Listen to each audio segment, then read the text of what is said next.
Alright.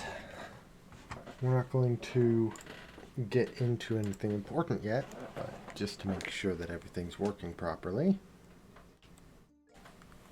Alright, I turned the volume down for when I was grinding. I'm gonna fix that really quickly. There we go.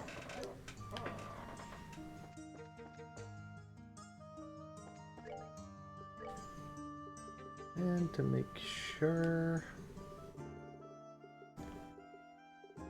1, 2, 3, 4, 5, 6, 7, 8, 9, 10.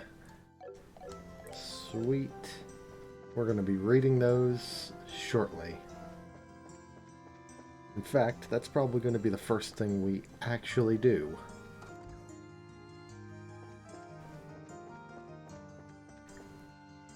Let's just...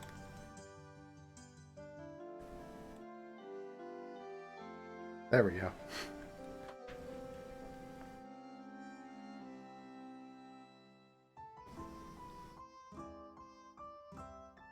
Perfect. It's perfect.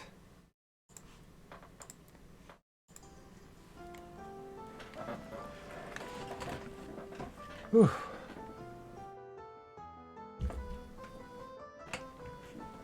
Glad to be able to do this today, though. After that mistake that I discovered last time. Oof. Oof. That's the only words for it. Alright, we're close enough. Welcome back, everybody, to Trails in the Sky. Today, we're going to finish up the tournament arc.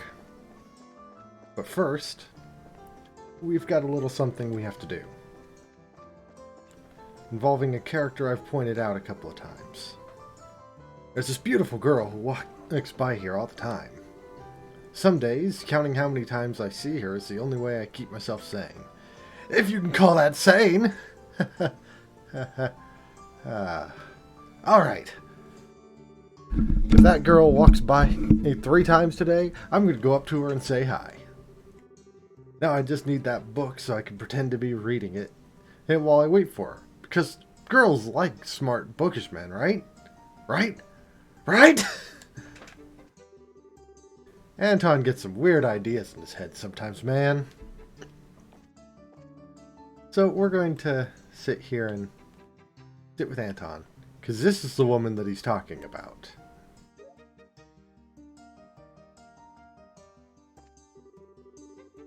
The guy standing in front of the market has been staring at me for quite some time now. Makes me very uncomfortable.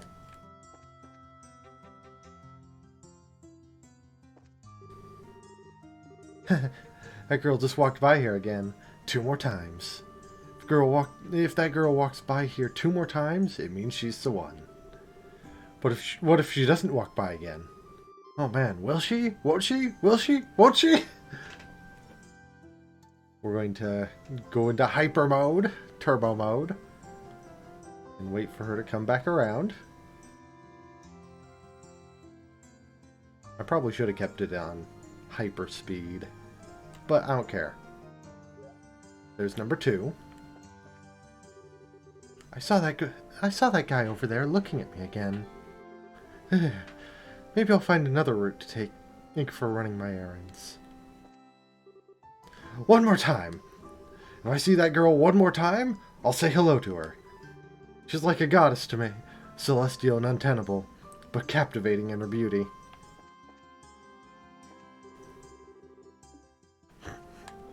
Yeah. Anton's a creep. But again, he appears in these games a lot.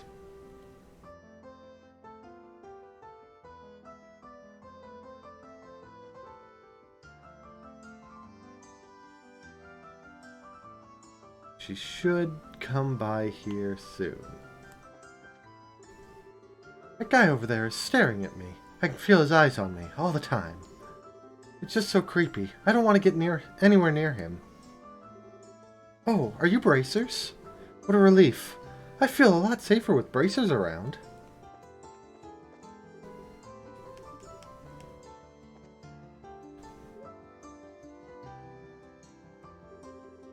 Yes, that makes 3 times. I've seen her 3 times now. I feel like I need to thank someone upstairs. Thank you. Thank you, goddess.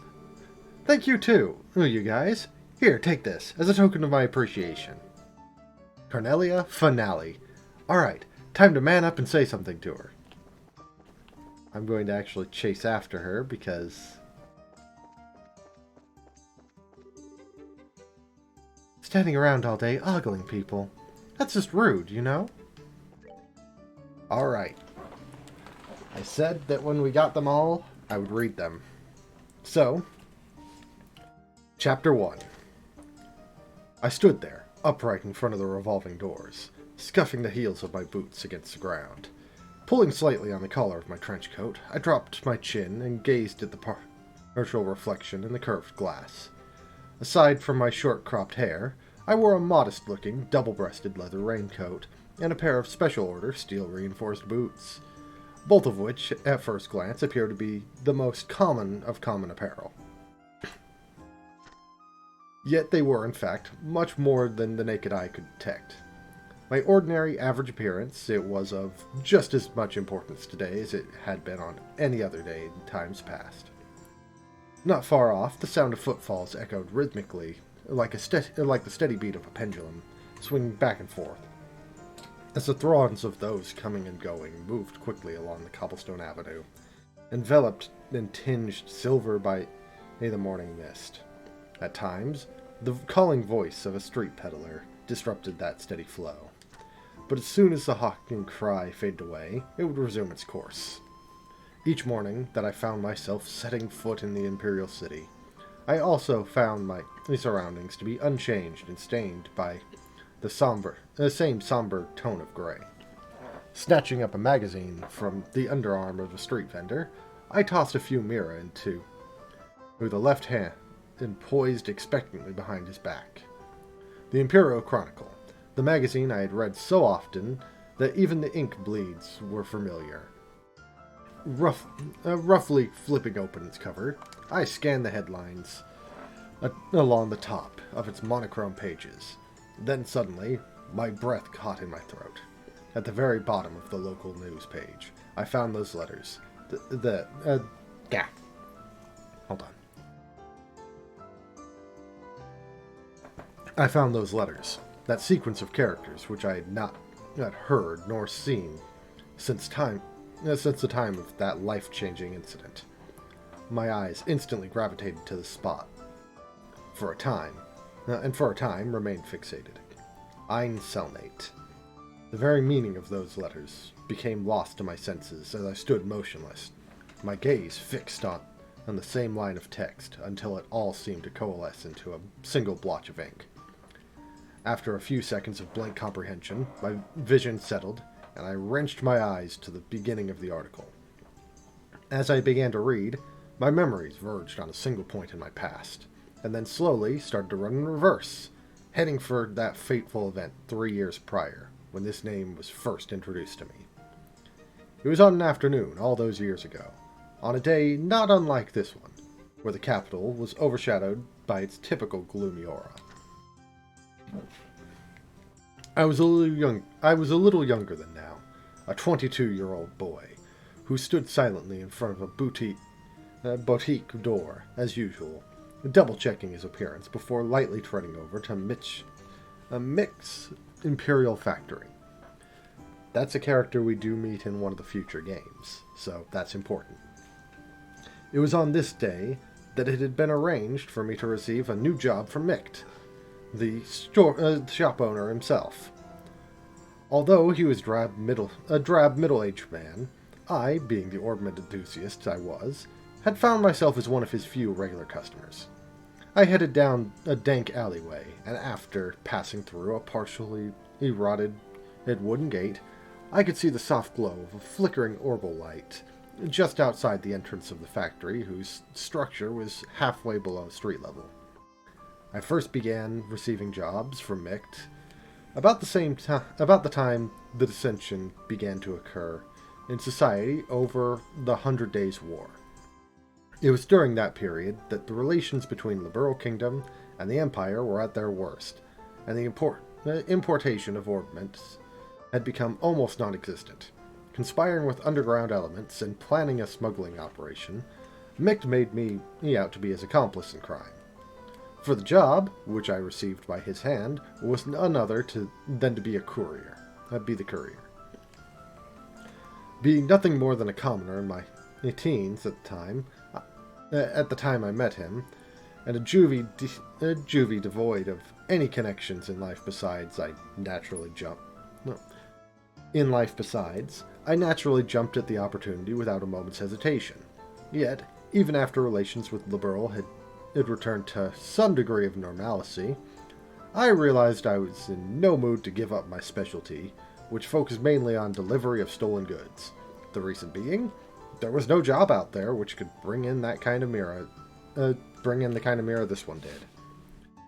With an unrefined and inconspicuous appearance, I had countless times before.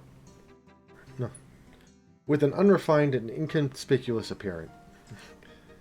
Okay, you know what? This isn't gonna work. I want to read them all, but I can never read through these.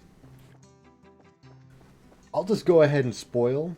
This is about a character that we meet in Trails of Cold Steel. It is Toval.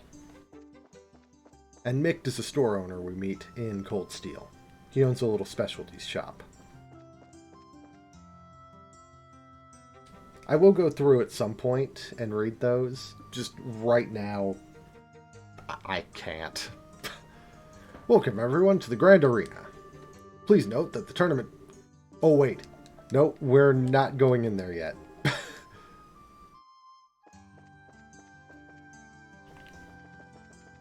We read one of them, so I'll read another one in a little while.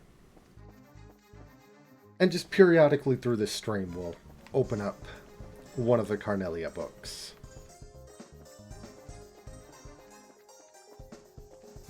Oh look, these guys. Scissor hands. Actually gotta be somewhat careful with these guys because they can instant kill. That said, that doesn't mean that I'm going to be extra careful.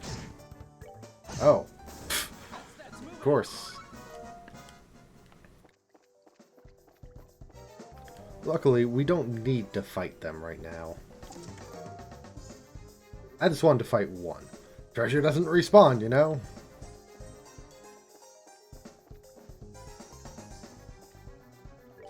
Okay, I'm gonna quickly heal up Joshua. Yep.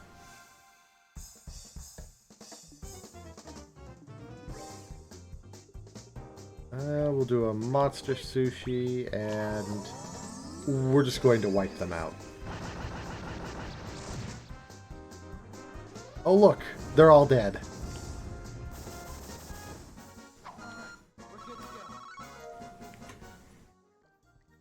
And for that, we get a gladiator headband. Back for more? We're going to equip that to Estelle. Because Estelle can always use more CP. Her crafts are all really good, so... Oh, do we have them all? Yes. So we can go in here. We'll complete this monster quest and then we'll read number 2.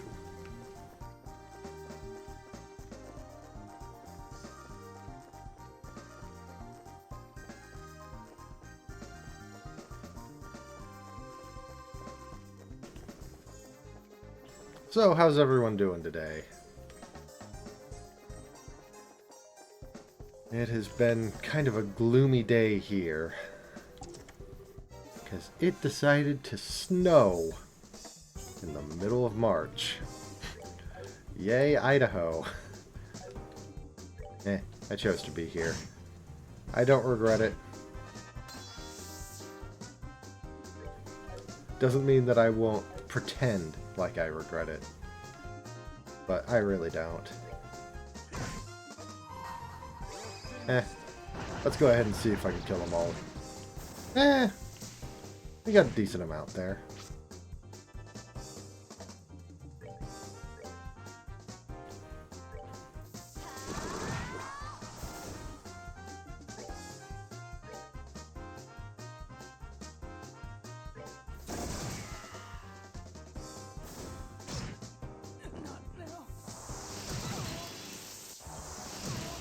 Oh, I messed up.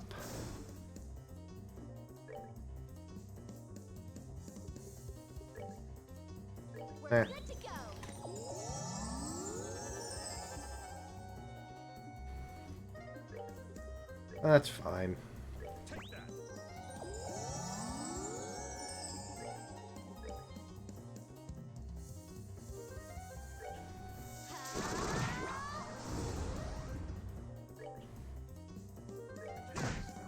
And Zen can survive that. That way everyone gets full experience. Or at least most of it. Hawkeye. There's a note inside. I knew you'd be back. Haha.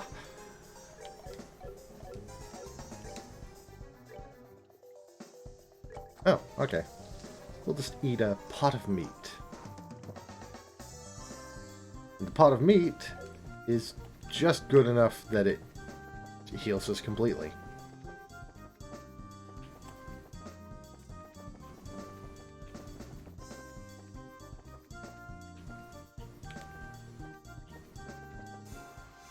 Nope. Didn't actually mean to do that, but that's fine.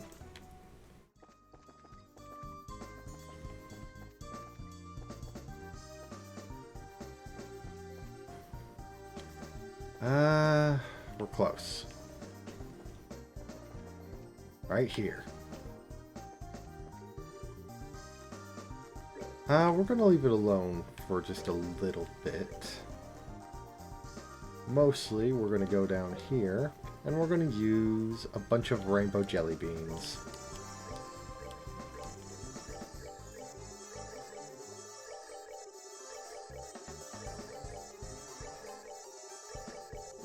More, and then we'll use 5 on Estelle.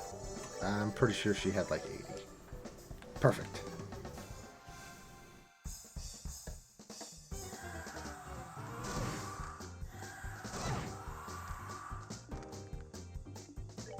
So, let's see. These guys can't move very much, it looks like. So, I'm going to try to do as much damage as possible in a short time.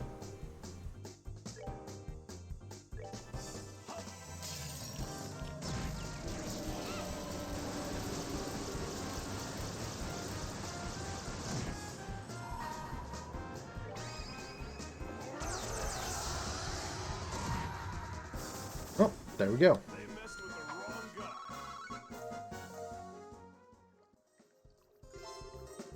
And there's monsters in Gruncell Sewer East Block. And, if we go over here, that was a wall from the West Block. We can now travel freely back and forth. We're not going to at the moment, because there's no need for it, but we're able. And that's the important part.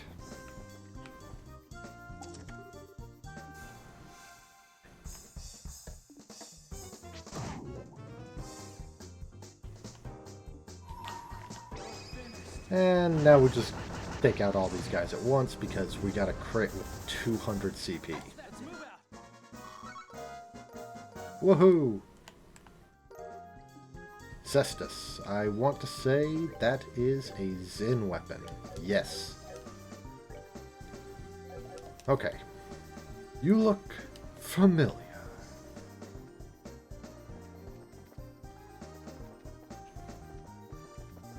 And I want to say, yes, there's one more chest here. This chest is so very, very, very empty.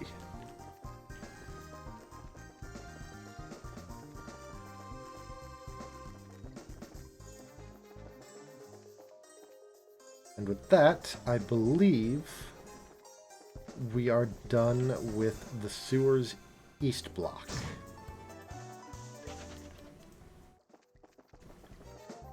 So we'll go turn in the quest and then read Carnelia Chapter 2.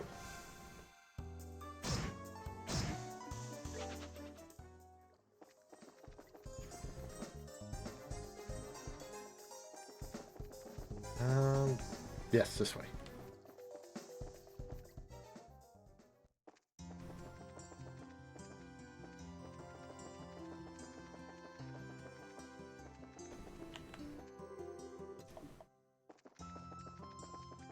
We'll talk again to Anton after we do the tournament. For now, we're going to come in here and report the sewer monsters.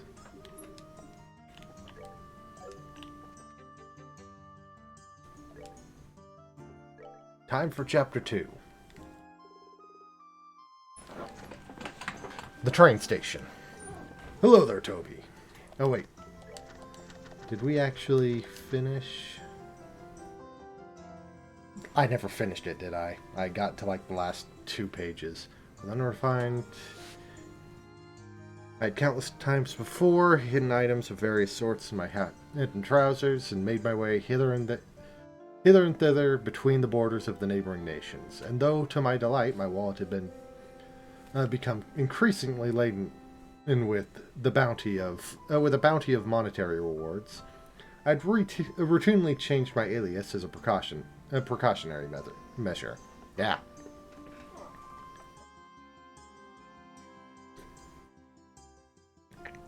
So much, in fact, that these false names had built up into quite a list over the last few years. I'd been known as Phil, the frivolous Rooney, Phil, the frivolous, Rooney, the trickster, and even Chris, the coward. However, Mick had always called me by one name, Toby. This was the identity I had used for my initial job, and the one I liked to use above all others. Hello there, Toby. You've come at just the right time. Greeting me with these words, Mick shuffled slightly in his seat behind the counter. The baked confection he had been eating was ever so carefully placed atop his lap to prevent it from falling onto the floor. He smacked both of his powdered sugar-covered hands together with a clap, and a cloud of white particles puffed into the air. The smell of sweet spices and baked apple pervaded the dimly lit shop. We had a few items dropped off, no more than a few minutes ago. He continued. Turning in his seat, Mick reached back and snatched up something wrapped in old magazine paper from off the shelf, tossing it to me. Knowing full well I wouldn't get any sort of answer, I asked anyway. What do we have this time? Laying out my railway and airship tickets, Mick ignored my question and said, Make sure this gets to the same place as always. In his slow drawl, he added, It would be in your best interest to keep your involvement to a minimum by leaving the business side of things to me and focusing solely on getting the job done, Toby. He leaned back in his chair and let out a deep sigh, the balls of his fingers kneading the bags under his eyes. Then, once again, his large hand extended down towards the uneaten cake resting on his leg. Before the sweet treat could enter it... Hold on. Ooh. Sorry about that. Before the sweet treat could reach his watering mouth, I had already made my way out the door of his tiny shop.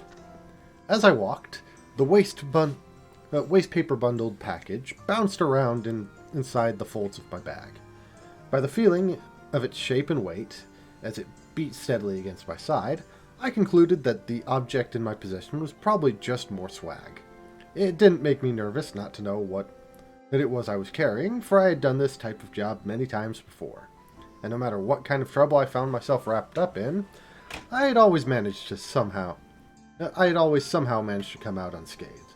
In truth, my experience on the job had made me tough, and I had become well versed in the arts of horrible magic.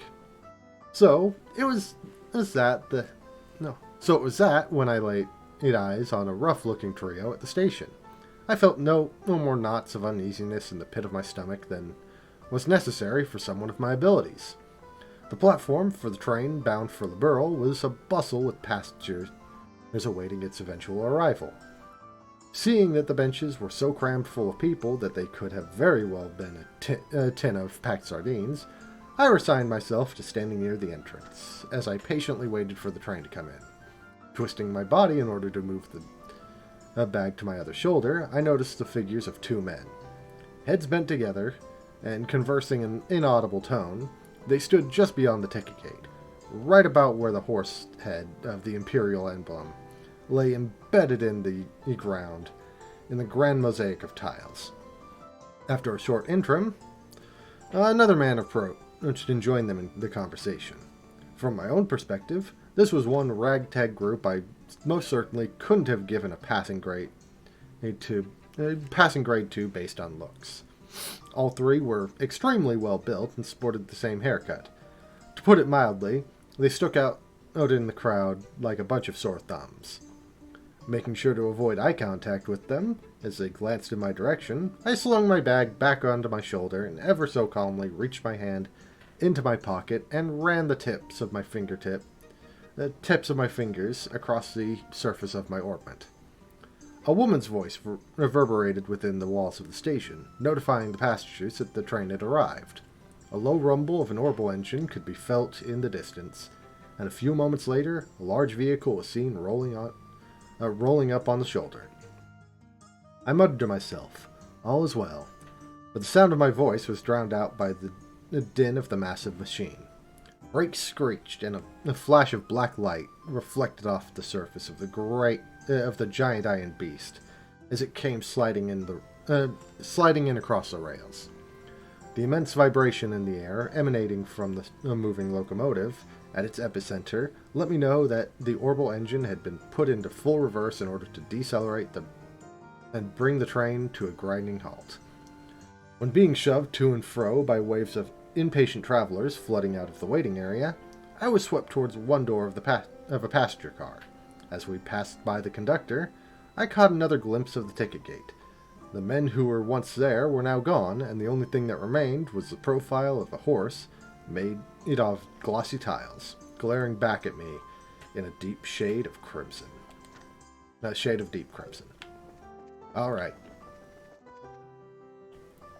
Now, I'm going to save because I want to make sure if I miss something, I have a way to go back. And that saved me a couple times now. Welcome everyone to the Grand Arena. Please note that tournament participants are asked to remain within the arena's walls until the end of today's matches. Have you all made necessary preparations for a day of hot action? Bring it on. Excellent, excellent. Your waiting room is the blue team room, just inside the hall on the right. Fight well. Only one match left. Against Lieutenant Lawrence and the Intelligence Special Op Unit.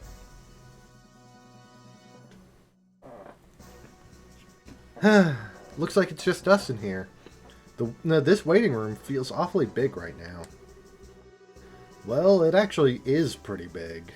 It actually is a pretty big room. Team sports events and circuses are like used to be held here.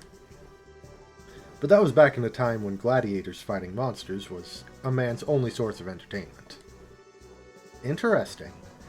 I guess that would explain the size if there were circus animals in here. I must say, it certainly doesn't measure up to an Imperial Opera House, but even so, it's about the size of an outdoor concert venue, and that's certainly acceptable.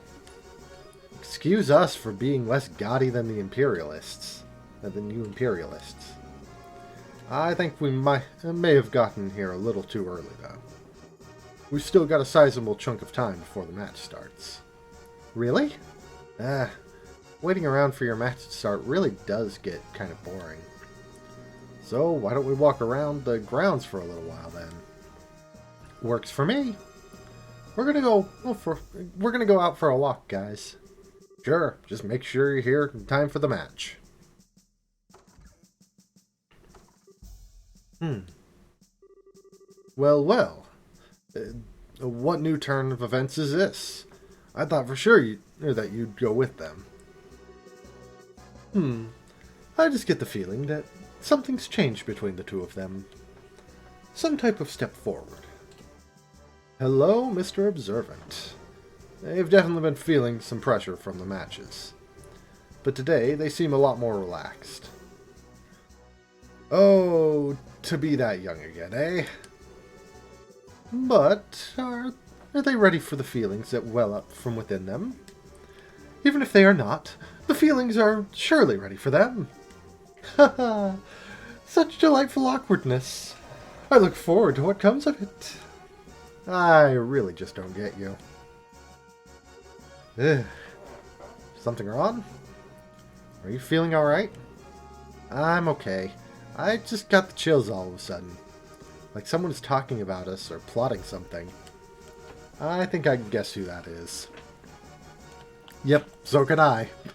He's literally right in here.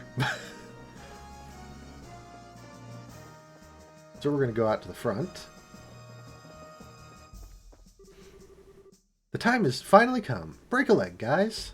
Zen's team. You're in the blue team room on the right side of the hall. There are a lot of people watching you out there. No pressure. Just do what you're going to do and do it well, and good things will come of it.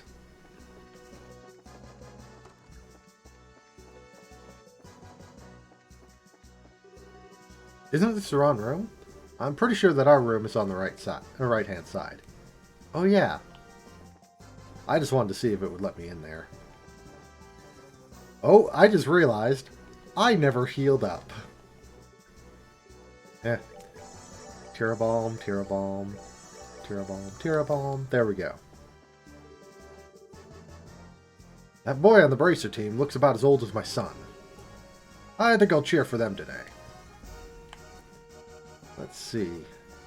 Hey, Dorothy! Hey, Estelle! You did it! The final fight! It's so exciting! Deep breaths, Dorothy. Come on now, do it with me. If you don't relax and keep yourself still and focused, you won't be able to get any good shots. Oh, don't worry about that. I take my best pictures when I'm all hyped up like this. They're more natural, you see? Oh, I guess they would be. I guess they would be. Dorothy, I think you're some kind of savant or something. She really is. Hey, look. We know 5 of these people. Estelle, Joshua. Professor? You came to watch us? But of course. You've always been such a big help to me. I owe you 2 at least that much. Thanks, Professor. But how'd you scrape together the mirror for a ticket? Well, that was a bit of a lucky break on my part, actually. The museum director had some sudden business to attend to, so he couldn't make it today. And I am here in his stead. Ha! Should have guessed you'd never be able to get it in here out of your own pocket. Ha! Not that I wouldn't try, of course. I'm sure I could find a way if I put my mind to it. At any rate, I am here, and here I am. And I'll be shouting your names for sure. Knock 'em dead, you two. You bet we will. Thank you, Professor. Hey, newbies. Your opponents are tough, but you guys should be able to take them no sweat. Break a leg out there. We'll be cheering for you like you wouldn't believe. Hey, guys. Listen, just relax and do what you've always done. There's no pressure. We're all here to root for you today. You're representing the Bracer Guild out there, so be sure to make us proud. Is something wrong, Kurt? Oh, it's you guys. Guess it's time for the final match. Give it all you've got, okay? You bet. You don't look so good there, Kurt. Are you okay? You do seem pale. Nah, just a little lightheaded, that's all. Though it's kind of odd. I don't feel sick, so why am I lightheaded? I think I'm having a flashback. Flashback? From what, yesterday? No. from an accident I had about 3 months ago. Seems I screwed up on a job and messed myself up pretty badly. What do you mean, seems? You don't mean amnesia, do you? I do. It's kind of embarrassing and perhaps even a bit cliched, but I actually don't remember a thing about it. Or didn't, anyway. I still can't even remember what job I was doing that got me hurt in the first place. The doctor said it wasn't shock or anything, but offered no other explanations as to what it could be. Wow, what a story.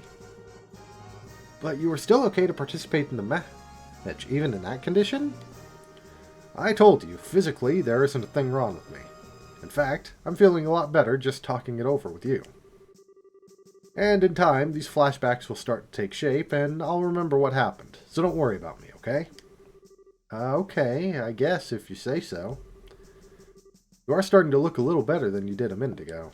Just be careful, though, okay? Thanks. You guys, too. Good luck out there. And I'm just going to see if anyone else has a name here. If they have a name, I'll read out their dialogue. But I don't believe anyone else does. Oh, wait. Hold on. My husband went through a lot. Oh, it's Patty and Ralph. Ralph was the guy on the airship while we were sneaking around. My husband went through a lot to get us some good seats yesterday. I can't believe he went through all that just for me. I was going to camp out to get some good seats, but the night patrol made me go home. So I did the only sensible thing. I snuck out of the house, hid in my bushes, and waited for the soldiers to leave. Then bam! Line City. God, that just feels... that feels too real sometimes. But yeah, we know exactly where he hid. He hid on the Oh, wait! Oh, never mind. I was going to say, that looks like Mayor Klaus.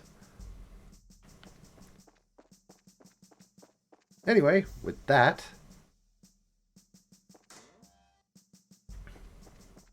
we should be able to go right back in here. Just in case, though, we always drop a save. So, how do you propose we go after those special op guys? They're not going to give us any openings.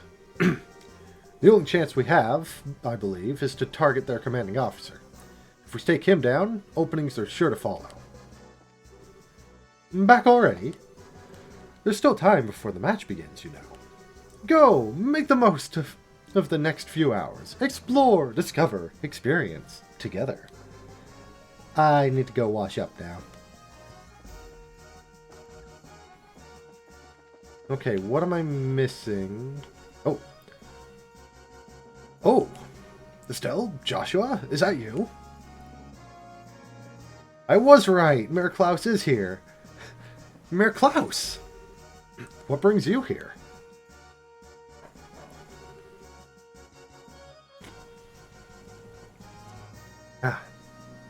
It's good to see you both again.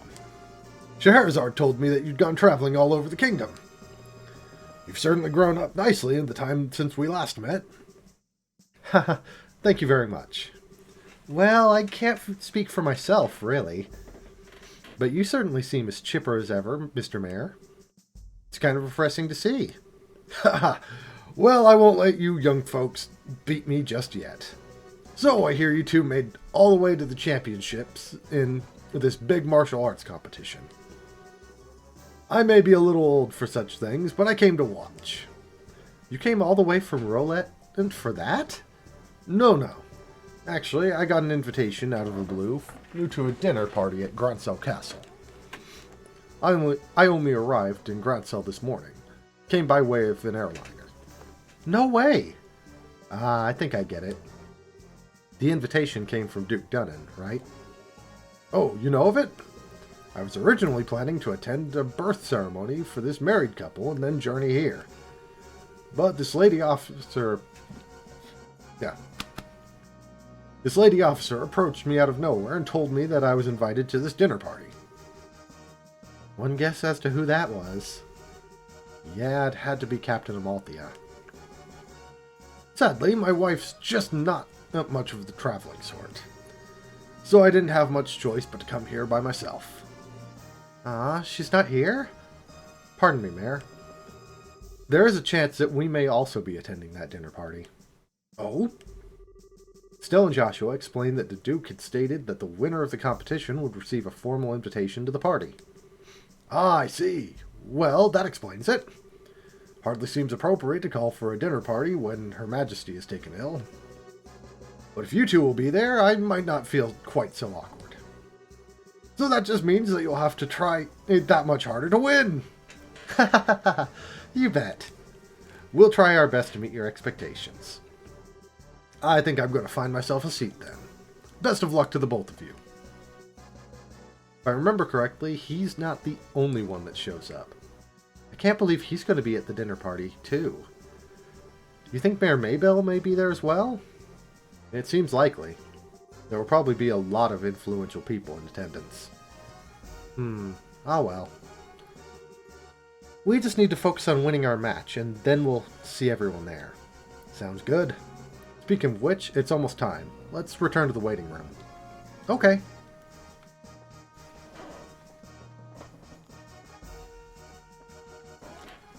Before we go in, I'm going to check something really quickly.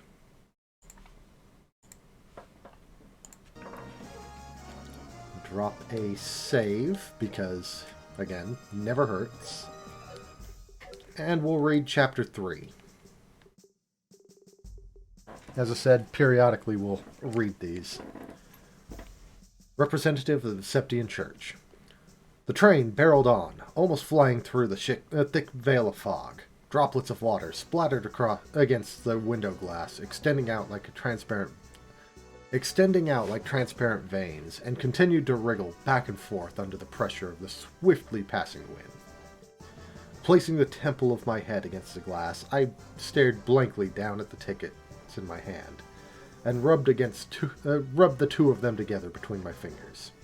I would be traveling by train to the border city, far south of its imperial cousin, and then, to reach the Liberal Kingdom, I would have to transfer to an airship. Both of my tickets were first class, but not the highest end seats available. The passenger car was nearly at full capacity, but for some particular reason, no one had seated themselves in the space next to mine.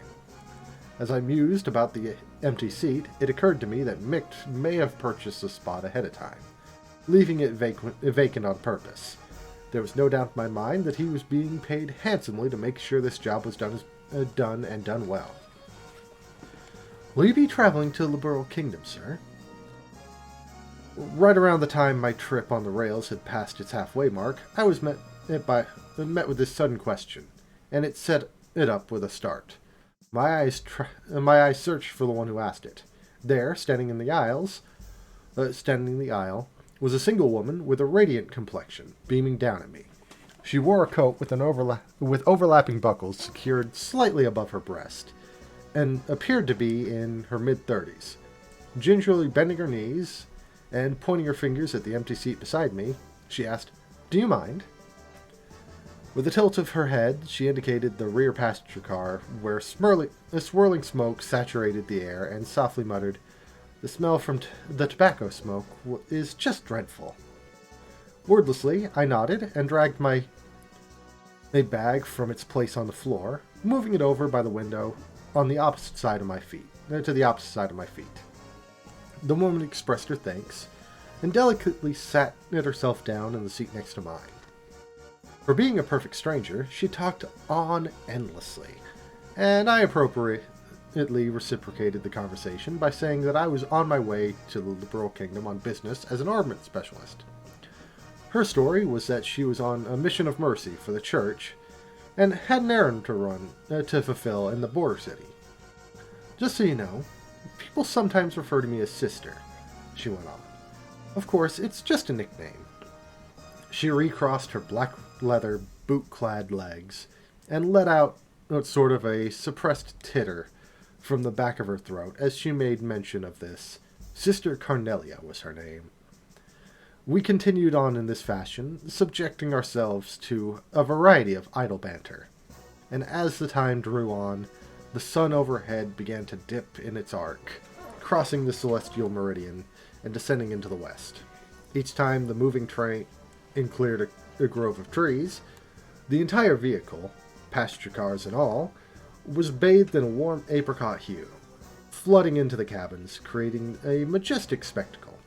I gaped at the coruscating effect, and in doing so, locked eyes with Sister Cornelia right at the moment the brilliance of the striking western light seeped into her rich brown irises, causing them to give off an exquisite rubescent sparkle. Yeah.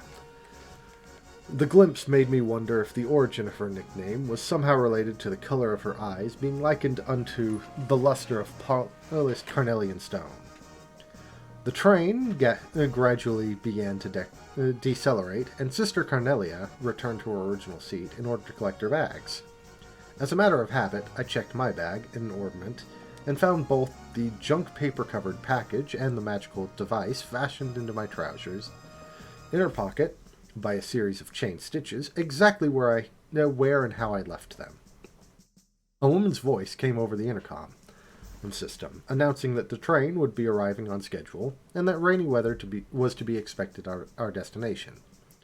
At the conclusion of the announcements, a number of disappointed sighs could be heard coming from along the rows of seats.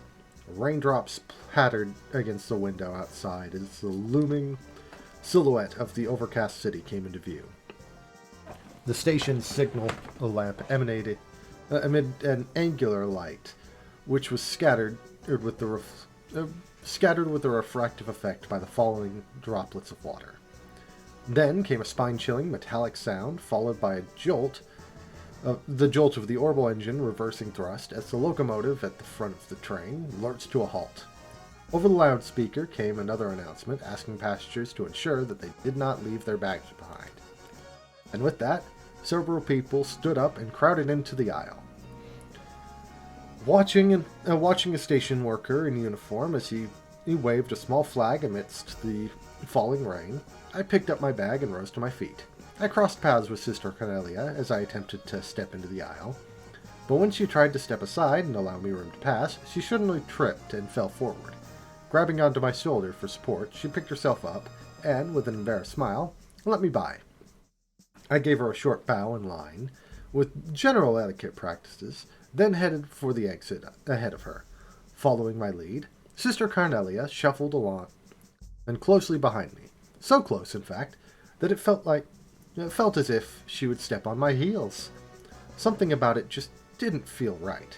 Instinctively sliding my right hand into my pocket, I searched for my ornament, but the brass feeling I'd grown accustomed to was nowhere to be felt.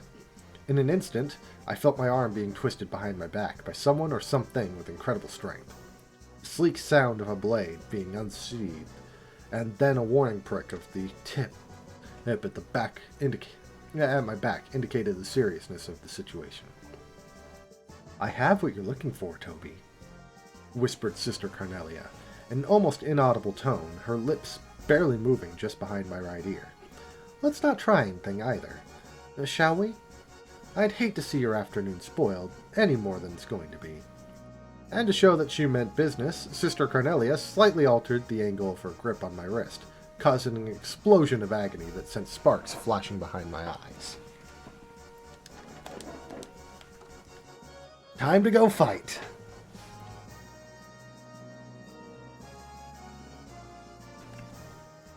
Again, everything in these books is actual lore that has happened within this world. Toby is an actual character you meet. Oh, it looks like the Duke and Colonel Richard are showing up together today. Indeed. Maybe he's here to watch his subordinates compete. Oh, so that's the Royal Army's darling of the public, eh? He's handsome enough and well-groomed. He looks like the capable sort. Yeah, I guess so. He doesn't seem to bear much resemblance to when I saw him in Bose, at least in terms of character. But what indeed can one do? I suppose that he is worthy of being considered a rival to the great Olivier Lenheim. I doubt he's worried about that. Looks like it's starting. We must apologize to everyone for the long wait. We now open the final day of the martial arts competition's full contact matches.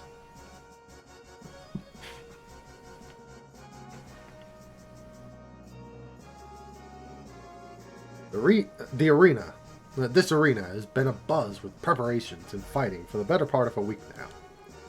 And all culminates right here, right now. Which team will seize ultimate victory this day?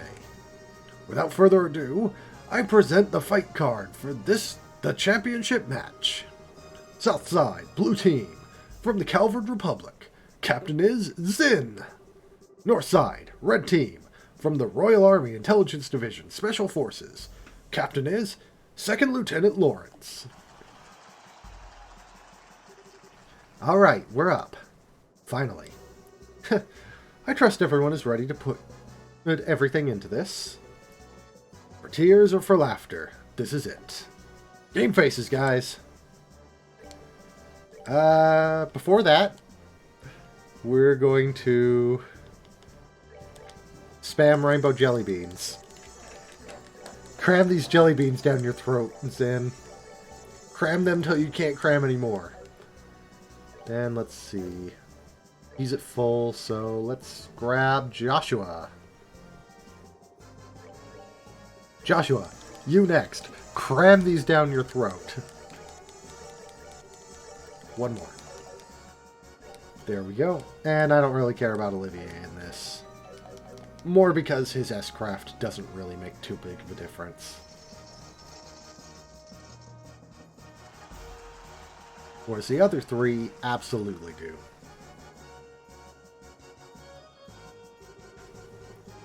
Everyone we've fought so far has been about as tough as tapioca. That, and half this team is a pair of rookies. I doubt they'd be able to stand up to us. Don't be so sure. Both of them are part of the Bracer Guild. Indeed. We've been reading up on them. Good. Now, stay focused and don't underestimate them. Yes, sir. Yes, sir. Okay, what are those guys grousing about over there? Just let them be, Estelle. If they're covering their faces like that, I can't imagine that they have much in the way of self-confidence. Since they lack my dazzling good looks, there's probably a lot of snipping and backbiting in their ranks. What the hell's that supposed to mean? I'll have you know, I'm considered very attractive to women. I'm Second Lieutenant Lawrence, right? What is it, boy? Joshua? That sword technique. No, never mind. Best of luck. And to you.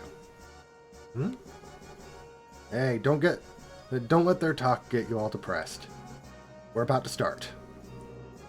We now begin the final match of the martial arts competition. Both teams, go to your starting places. Hades be with you.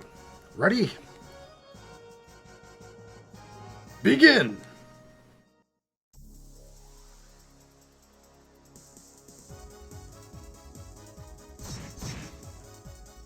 I love this theme so much. Alright.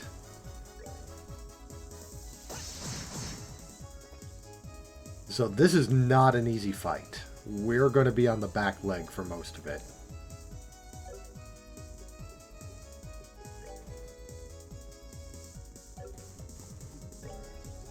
You know what? No. Morale. We're going to boost our strength up. And Zin is going to do even more than that.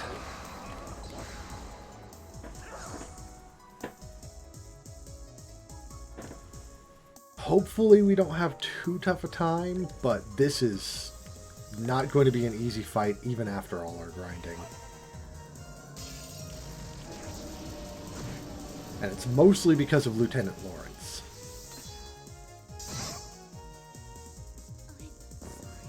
As you can see,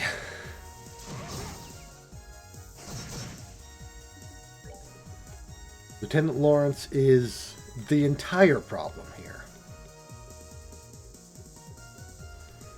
Ooh, we are not ready for this fight.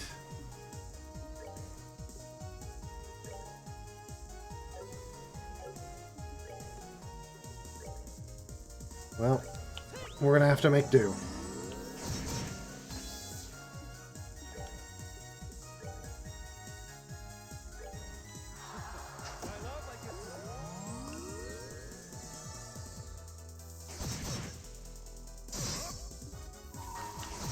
Ah! Okay. I think we're gonna have to let ourselves die here and just begin again.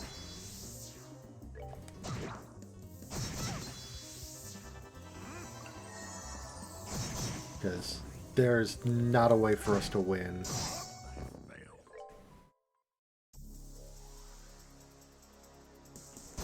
Which is quite unfortunate. You know what? Zen, you're going to get a clock up.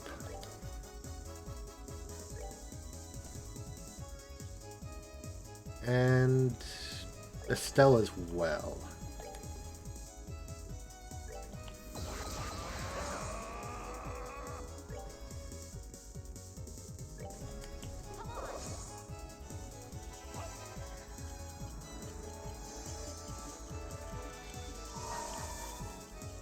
Just because I don't trust my luck, I'm just going to try to smack them as hard as I can right now. Yeah, I'm just going to try to smack them as hard as I can. And let's prevent him from healing himself, possibly. Because Estelle has impede 3, so she's got an 80... yeah. Oh boy, that's not good. That's really not good for us.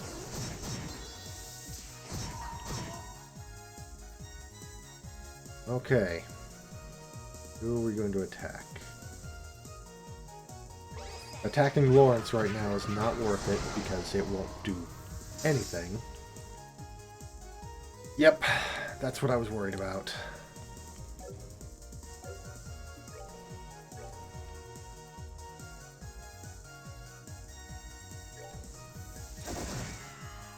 I'm going to get rid of that.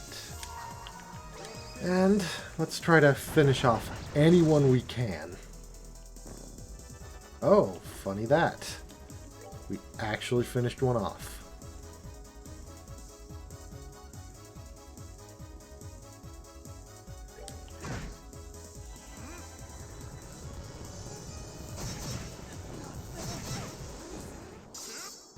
However, if you're sealed anyway, I'm just going to heal Estelle first.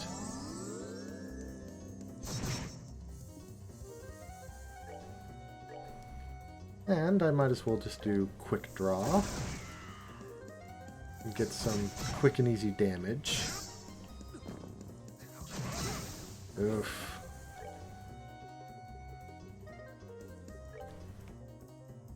Not good at all.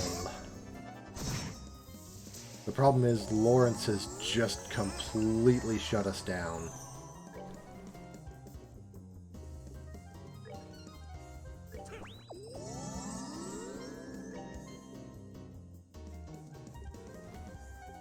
We're going to use a special ice cream here. And then try to take out the small guys. Oh, I took out one of the body doubles. That's good at least.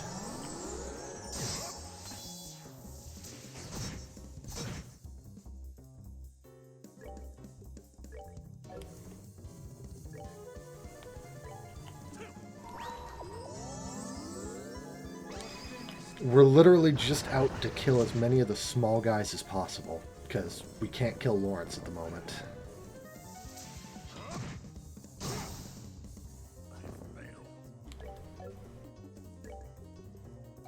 We do not have an easy way to do that. However, we're going to heal up Joshua and Olivier.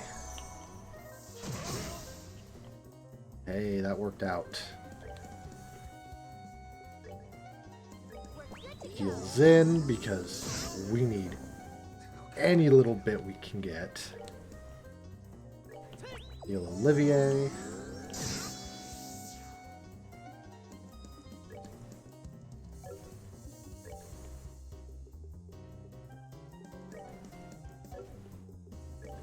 We're going to do an earth wall over there.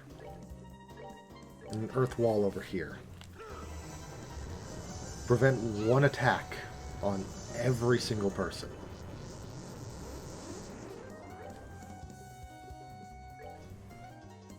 Then Evil Eye. Try to delay him. Perfect.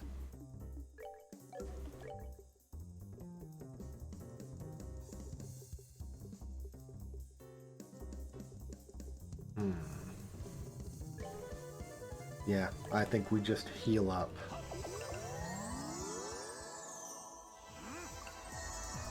Yeah, he heals 1,000. That sucks, but what can you do? However, now everyone's within range for a single Earth Guard.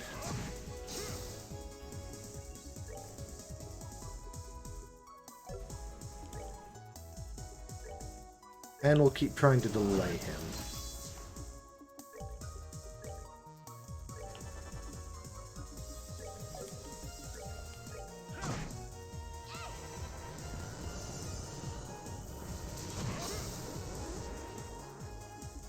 Our entire objective here is just to keep him from killing anyone.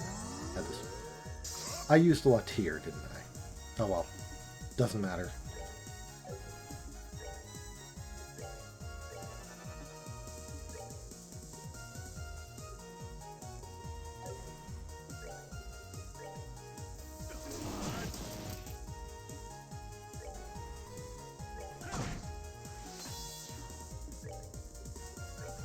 Latira. There we go. That'll get everyone up to at least close to full. Zin won't be at full, but that's because Zin is a tanky mofo. Come on, Estelle. Actually hit. We need to get rid of that Earth Guard.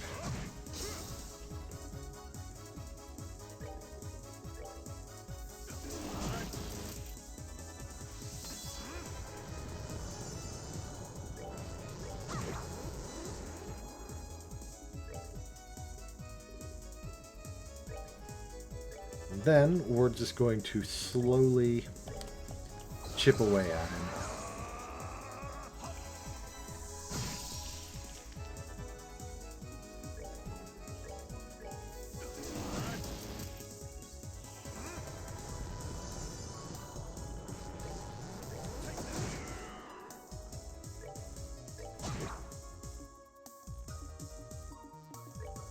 Zin's going to be the only one dealing decent damage, but that's perfectly fine.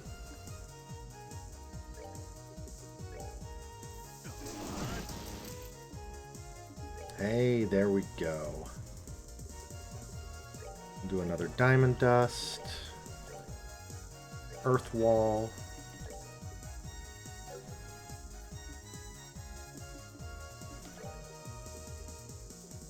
Let's see. We're just going to move over here.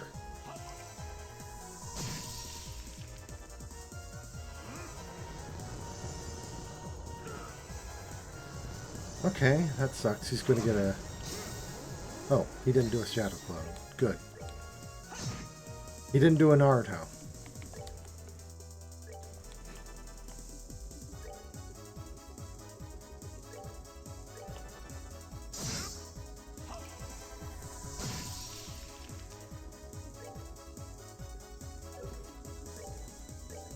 Smack him with Zen.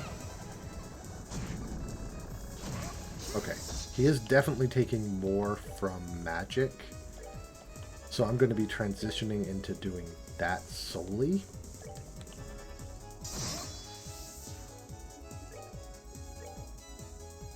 And whenever I get the chance... Oh, I think we won.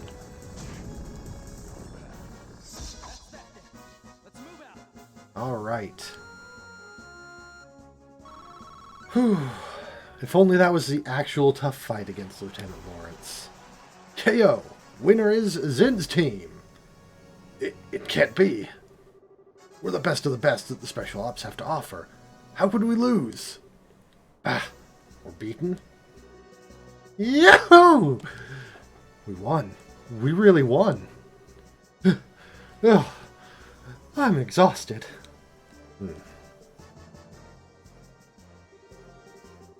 Now, the winning team will be blessed with a few words from Duke Dunham. Representing the team will be Zin Vathek. Please come forward. Yes, sir. Wow. You look even bigger up close. Are all Easterners as huge as you? No, I'm a little outside the ordinary. I just ate well, slept well, and trained diligently, ever since I was very young. I'm the way I am because I tend to think about everything very carefully and deeply. Ha ha ha ha. I see, I see. I like you, Zin. Allow me to present you with the prize of 100,000 Mira, and the invitation to the dinner party. Thank you very much, sir. Received invitation. Received 100,000 Mira. May you shine her light and glory upon you and your friends. My beloved citizens, let's hear a big round of applause for the victors.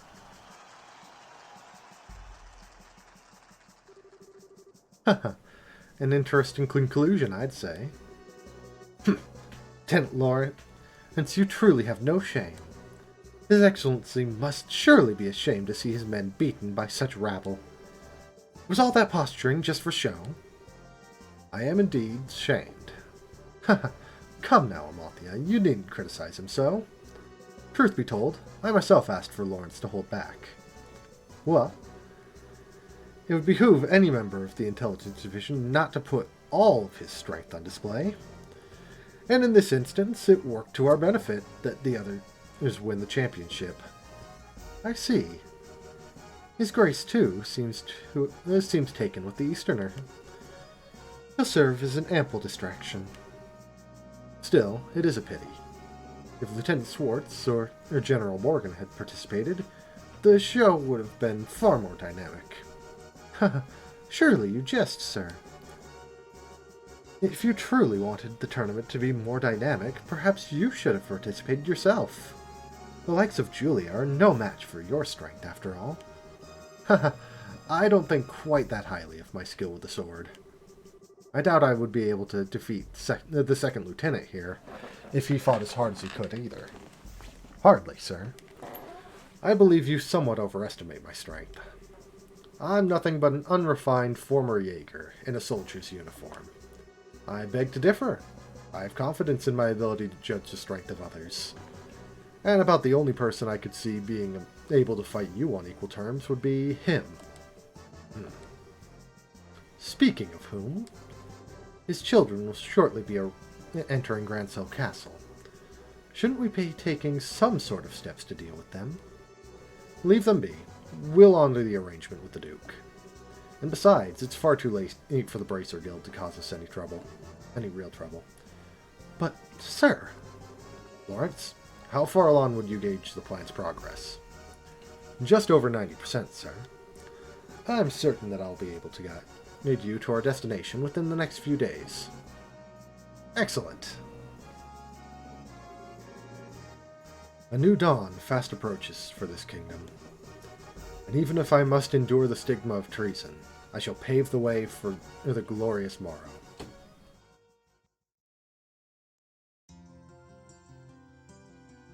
And there we go. Phew! Now that was one hell of a fight. I had no clue that Lieutenant Lawrence was so frickin' strong. Yes, I think we got lucky. Even now, it's hard to believe. I don't like it. Huh?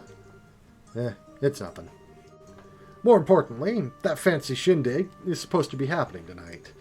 From what I understand, it's going to run late into the night, so they're setting up rooms for us.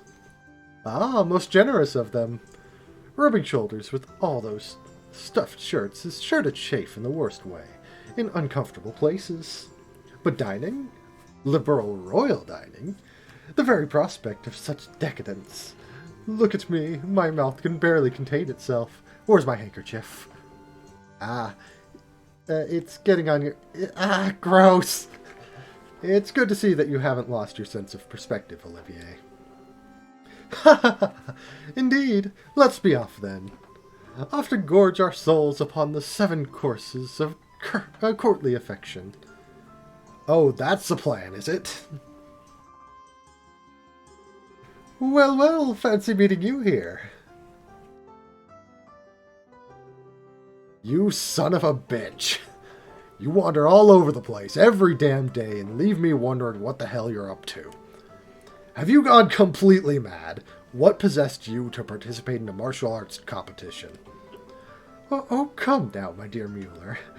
There's no need to crease your lovely face with such an ill-tempered expression. After all, is it not true that good fortune comes to those who favor those around them with a smile? I am smiling! Is it just me, or do you recognize that uniform? Yeah, looks like an Imperial military. It looks like Imperial military to me. He looks like he could be a tough one to take down in a fight. Too. I don't believe we've met. My name is Mueller. I was just recently appointed as the resident military officer at the Erebonian Embassy. I've known this whack job for a very long time. One might even call us schoolyard chums. Fret not over his dark demeanor. Without it, his presence wouldn't light up the room the way it does. Okay, you really need to shut up now. Right. Ahem. Now, where was I? From the look of things, this fellow has caused you some trouble. As a representative of the Erebonian Embassy, I sincerely apologize. Oh, it's okay. He hasn't really been a bother. Actually, he was a big help to us in the tournament. Olivier, did you deliberately try to keep your participation in the tournament a secret from the embassy? Perish thought. No, I simply never told them. How is that any different from hiding it? But okay, fine. What's done is done. Now, though, we're going back to the embassy. Yes, you're coming with me. Eh? Please do wait a moment. We've all been invited to a delightful, indeed wondrous dinner party. Delightful and wondrous, eh? Sounds nice. Too bad you won't be attending. You're going to be confined to the embassy for a little while. Are you serious? When do I ever joke? Oh, cruel fate. Truly, you drive a knife into my very heart. The promise of this dinner party has been all that's helped me maintain my will to live. You know, I actually kind of feel bad for him. Is it really that big of a deal if you let him go to the party? What's your reasoning behind this? I knew I could count on you. But how lovely a thing is true friendship. Such warmth and affection, as opposed to the cruel frigidity of my schoolyard chum. I don't think you folks really understand just how serious this is. But try to picture this. A dinner party populated by royalty and influential guests from across the country. And also in attendance, an arrogant fool who never shuts his mouth because his foot is lodged so far into it. And if they find out that this uncouth imbecile was an Erebonian citizen...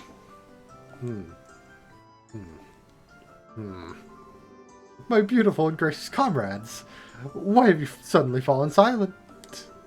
I'm sorry, Olivier, but he does kind of have a point. Yeah, your usual behavior might not be appreciated in the royal castle. True. We wouldn't want to start an international incident, would we?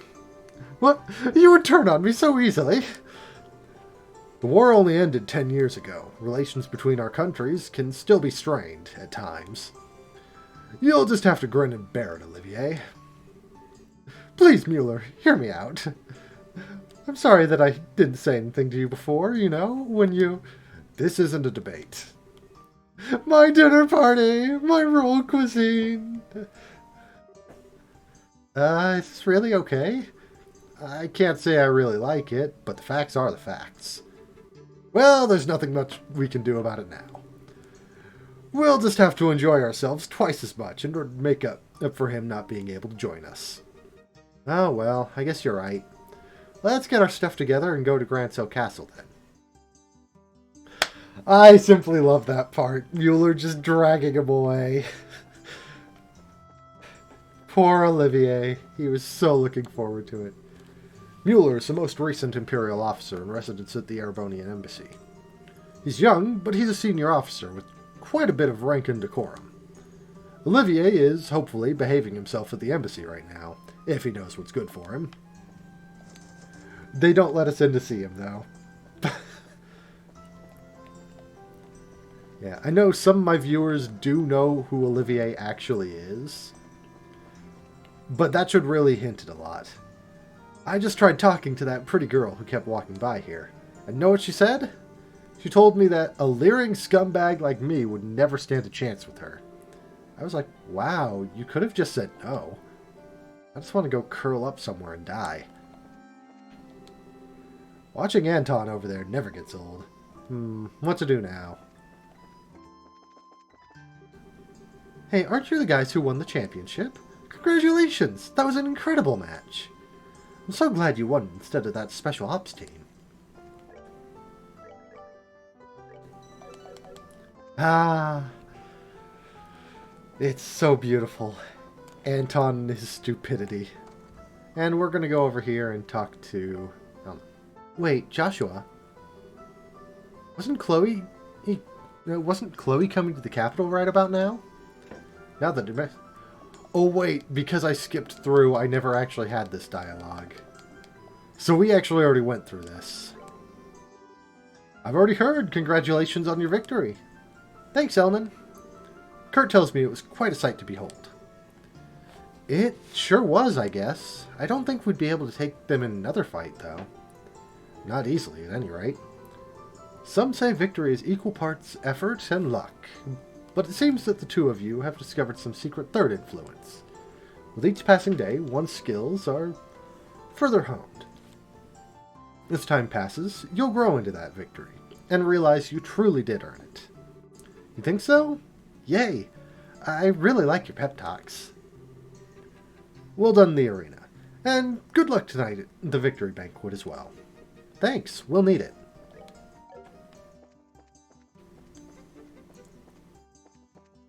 Yeah, we'll go around and talk to everyone. Congratulations!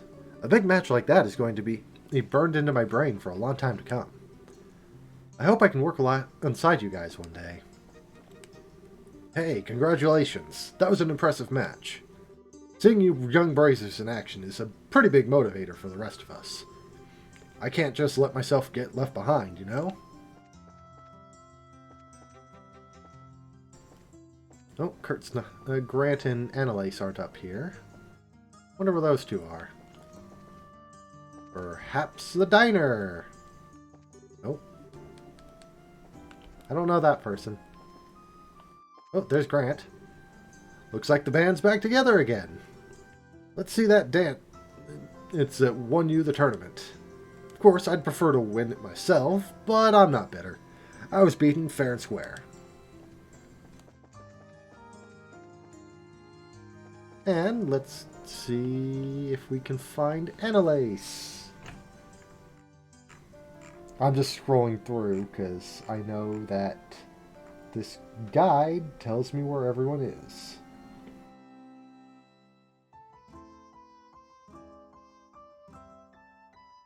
Oh, Annalise is in the department store. So we need to go to the other side. And then we'll go try to find Niall and Dorothy as well.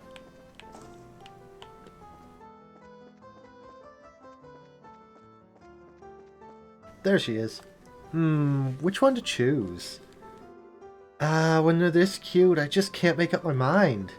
I came all this way to the capital. I might as well enjoy my time here, you know?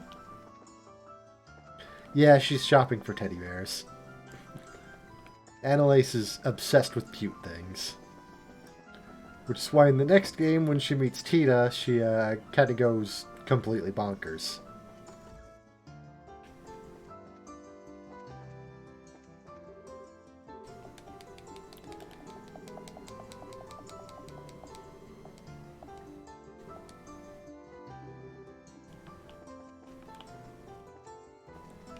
No sign of Niall or Dorothy.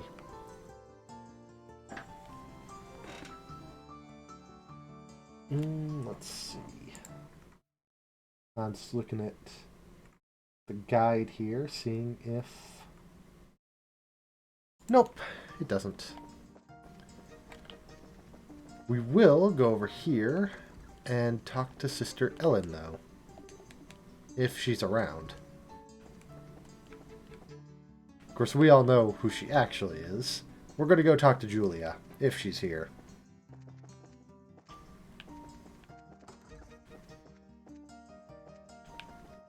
Nope, doesn't look like it.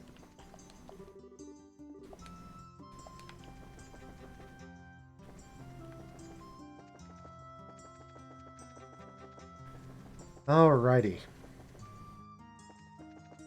So, now we go to the hotel. Because we gotta gather our stuff.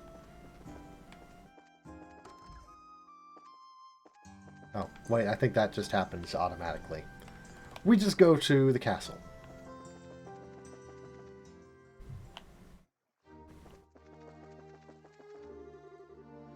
Oh, we're going to the castle already? Just to remind you, since we're going to be staying there after the party, we won't be able to leave until morning.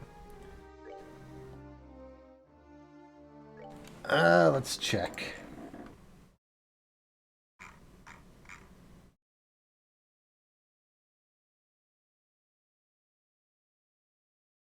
That's fine.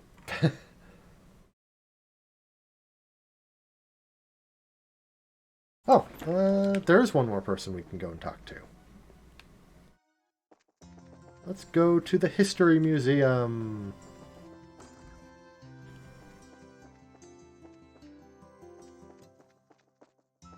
And somewhere in here...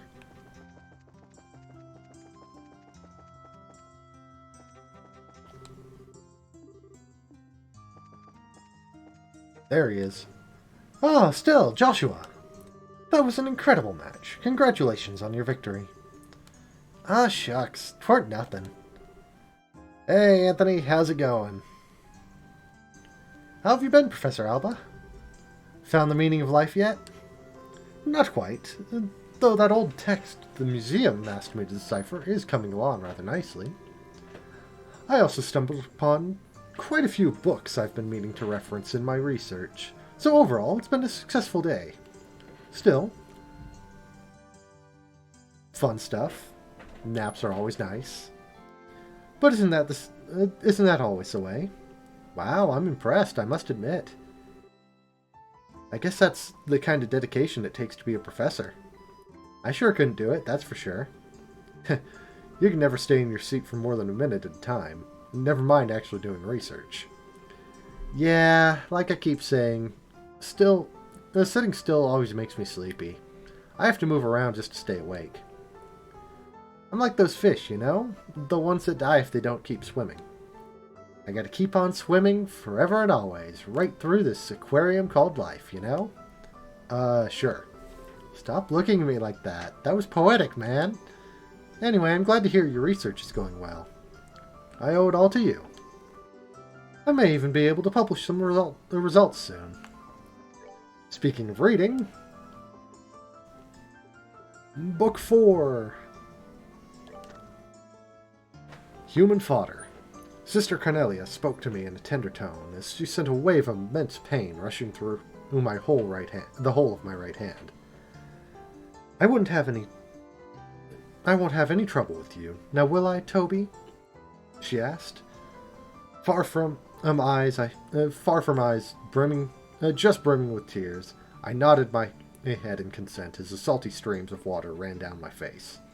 Satisfied with my answer, she loosened her grip, and I felt the pain vanish as if it had all been some sort of illusion. With a wry smile, she further added, "Don't get me wrong, Toby. I've been sent here to protect you by the goddess herself." "This is what," she said, while instructing me to keep my eyes focused on what lay beyond in the glass window. Yet, there was something about the way she pronounced the last syllable of my name that really rubbed me the wrong way. Little by little, the line of passengers slowly began to flow out of the train car. Prodded on by Sister Cornelia, I inched forward while keeping my gaze on the platform through the passenger car window. Down the stairs, which led to the front ticket gate, were the figures of those men from earlier, this morning. The three thug-like passengers who had been loitering near the large horsehead emblem of the tile at the Imperial Station. A muffled laugh echoed from her throat as she, too, noticed them. "Well, isn't this a warm reception party you've got going on?" Cocking my head, I quietly pleaded, "Give me back my ornament." Sister Cornelia said nothing.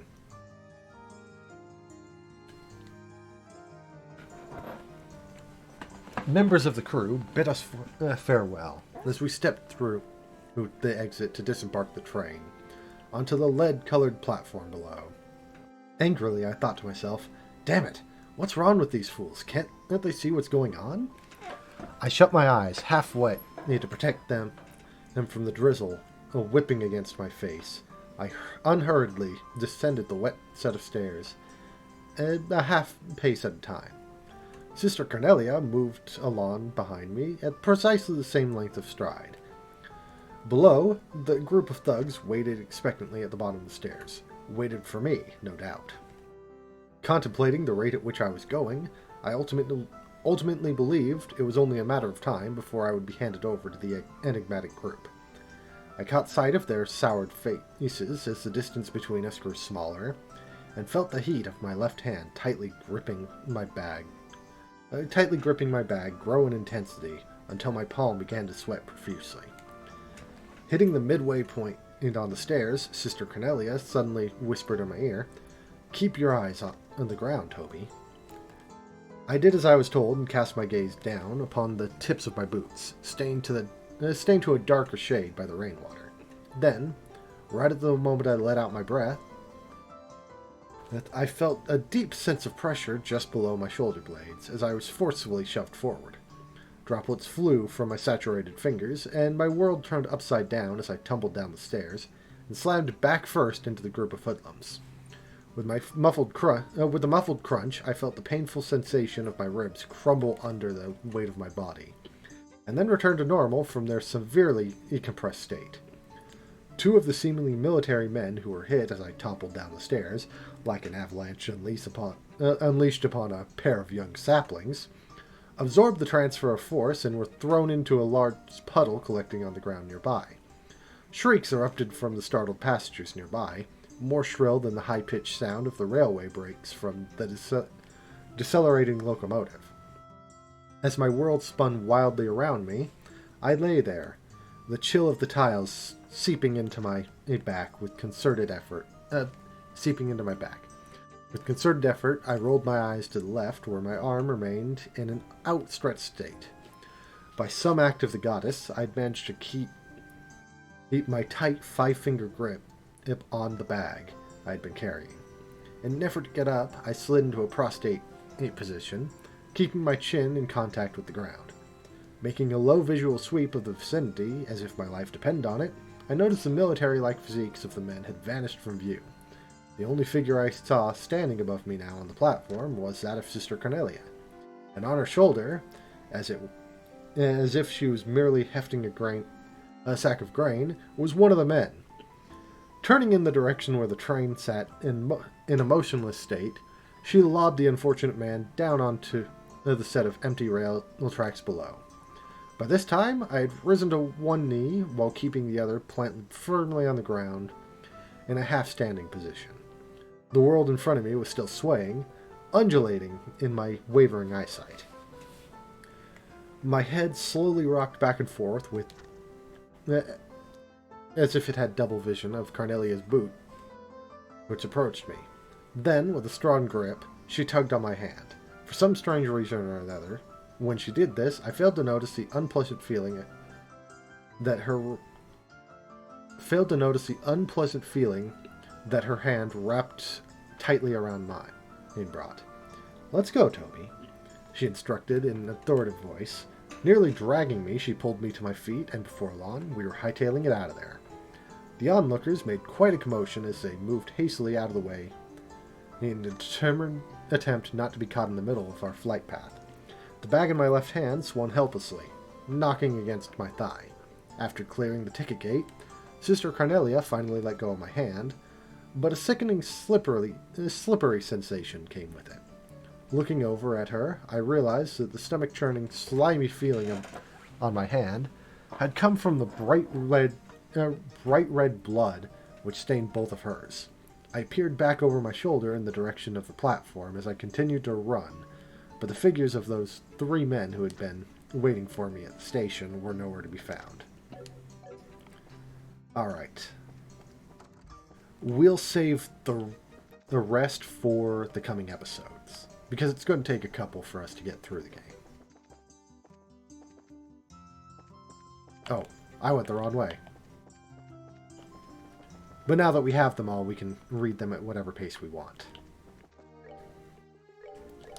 So, let's save before we go into the castle, because this is going to be a long bit. Oh, are we going to the castle already? Just to remind you, since we're going to be staying there after the party, we won't be able to leave until morning. Well, let's show the gatekeeper our invitations then. I don't know why I'm so nervous. Probably because we don't get invitations to big events like this very often.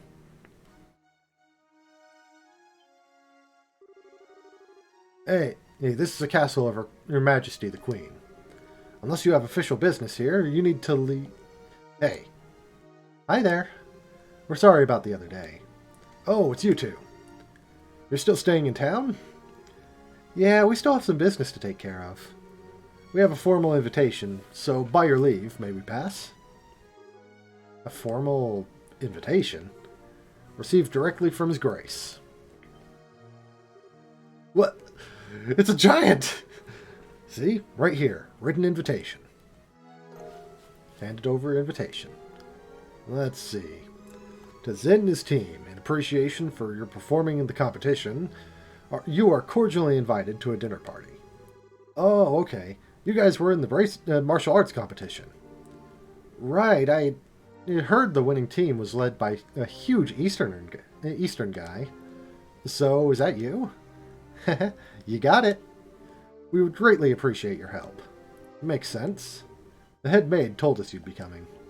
You're missing someone. What happened to him? It's kind of impolite, I know, but it doesn't look like he's going to be able to make it. We're the only ones coming. Ah, well, that's a pity. Yeah, just so you're aware, Anthony, since I believe you missed it, after we won, Olivia was dragged away because the head of the Erebonian embassy, which is his country, Erebonia, told us, yeah, you don't want him there. He'd cause an international incident. And no one defended him. So he doesn't get to join in on the dinner party that he oh so looked forward to. My heart goes out to him, though. He's going to miss such a thrilling adventure. No matter, please go on in. Now entering, Zen and Company, victors of the martial arts competition. Open the gate.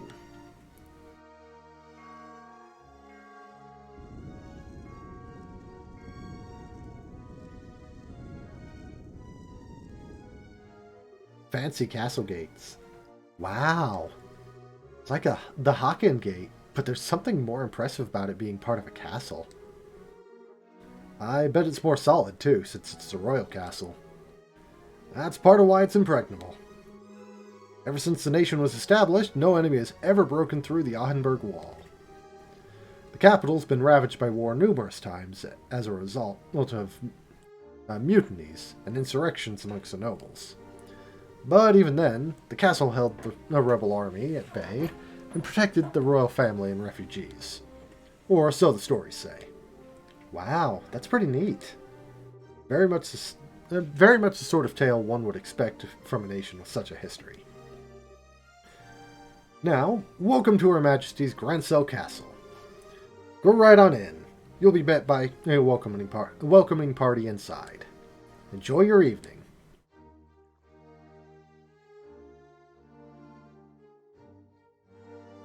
This is actually a really awesome part. I love this whole section. And the castle is very massive. Whoa. You can say that again.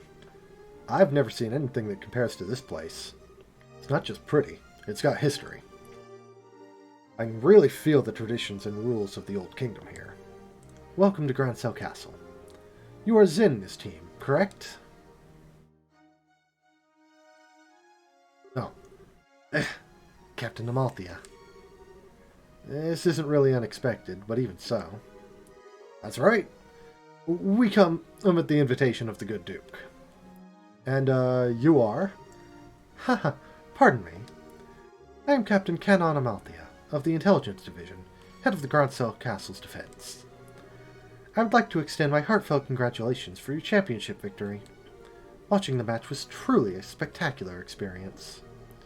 You're too kind, really. And may I say, I didn't know they made women as young and pretty as you into captains. You must do fine work. But you're the flatterer. But I'm not so young as your bracer friends. Estelle and Joshua Bright. It's been some time since the incident in Zeiss, hasn't it? Yeah, I guess it has. Quite some time. Unfortunately, the matter concerning Professor Russell is yet to be resolved. It appears that he and his granddaughter were abducted by a group of nefarious individuals. You wouldn't happen to know anything about that, would you? I'm afraid not. We left that case up to the full-fledged bracers and came to Grancel. We never even heard the full follow-up report on it. I see. That's truly a shame. Well, with the resources of the Intelligence Division, it's only a matter of time before the culprits are arrested. Have no fear on that score. What the hell's with her? Understood. We trust you to take care of the professor. Oh, absolutely. Now, we must show you to your rooms.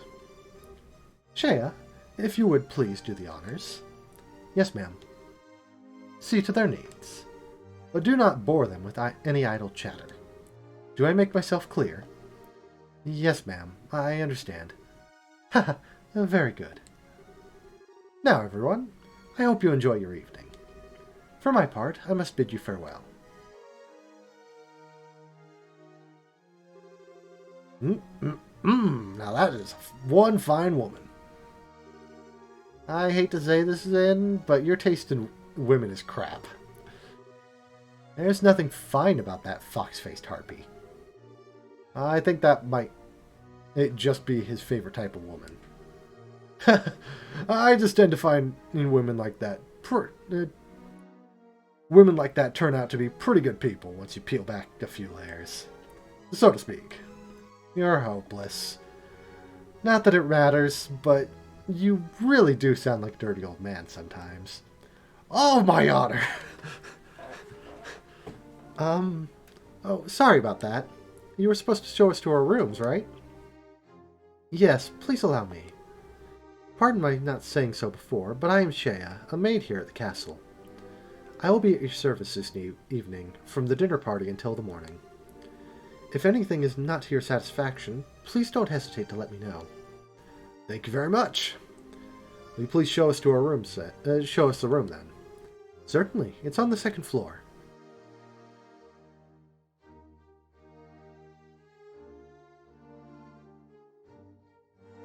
The lawn trek, of which I have no control.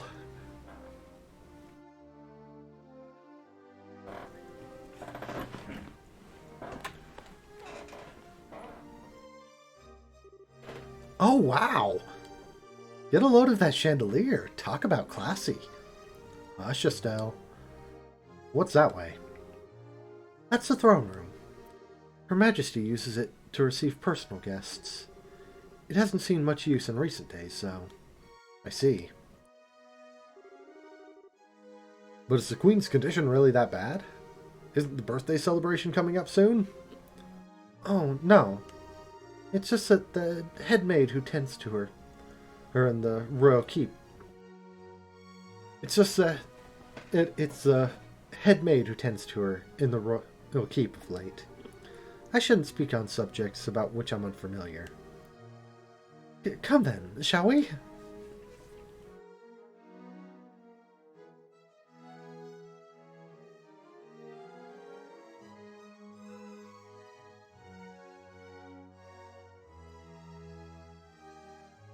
And we're going to be exploring the castle a little bit. This is a room where you'll be staying. Please, go in. Okay. Pardon us.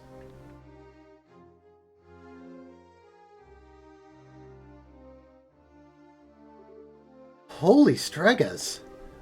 I never imagined we'd stay in a place like this. Nice! This'll make a good story for later. I believe that there's still some time before the party. You are free to explore the castle, but security areas are off limits. I ask that you refrain from entering those areas. Can you be a little more specific? More significantly, the royal keep where the queen resides. It's a small palace of sorts, built on the garden terrace on the roof. Garden terrace? That sounds nice. Haha, the terrace is where Her Majesty greets the people from during the birthday festivities. So you cannot go into the royal keep itself, but you may visit the garden terrace if you like. As for the other restricted areas, there's the royal guard room and also the treasury, I believe. The royal guard room. I guess they're still wanted for questioning about all that terrorist stuff. Yes. The intelligence division is currently occupying it. Entrance is restricted, so please abide by the rules. Understood. By the way, what are the others who were invited doing? They've already arrived. I imagine they're relaxing in their respective rooms. Alright. So Mayor Klaus is here too. Oh yes, he arrived some time ago. Now if you'll excuse me, I'll be off. If you need anything, please contact the first floor waiting room. We're going to get through all of this section before we stop for the night. Now then. Stella and Joshua exchange a look that went unnoticed by Zin. Hey Zin? We want to go and walk around the castle for a little bit. We'll be back in time for the party. It must be nice to be so young. I'm worn out after the tournament. No problem. Have fun. Me, I'm going to kick back and relax in this oh-so luxurious room. We need to get as much done as we can before the party starts. First, Julia told us that we have to talk to the head maid, Hilda.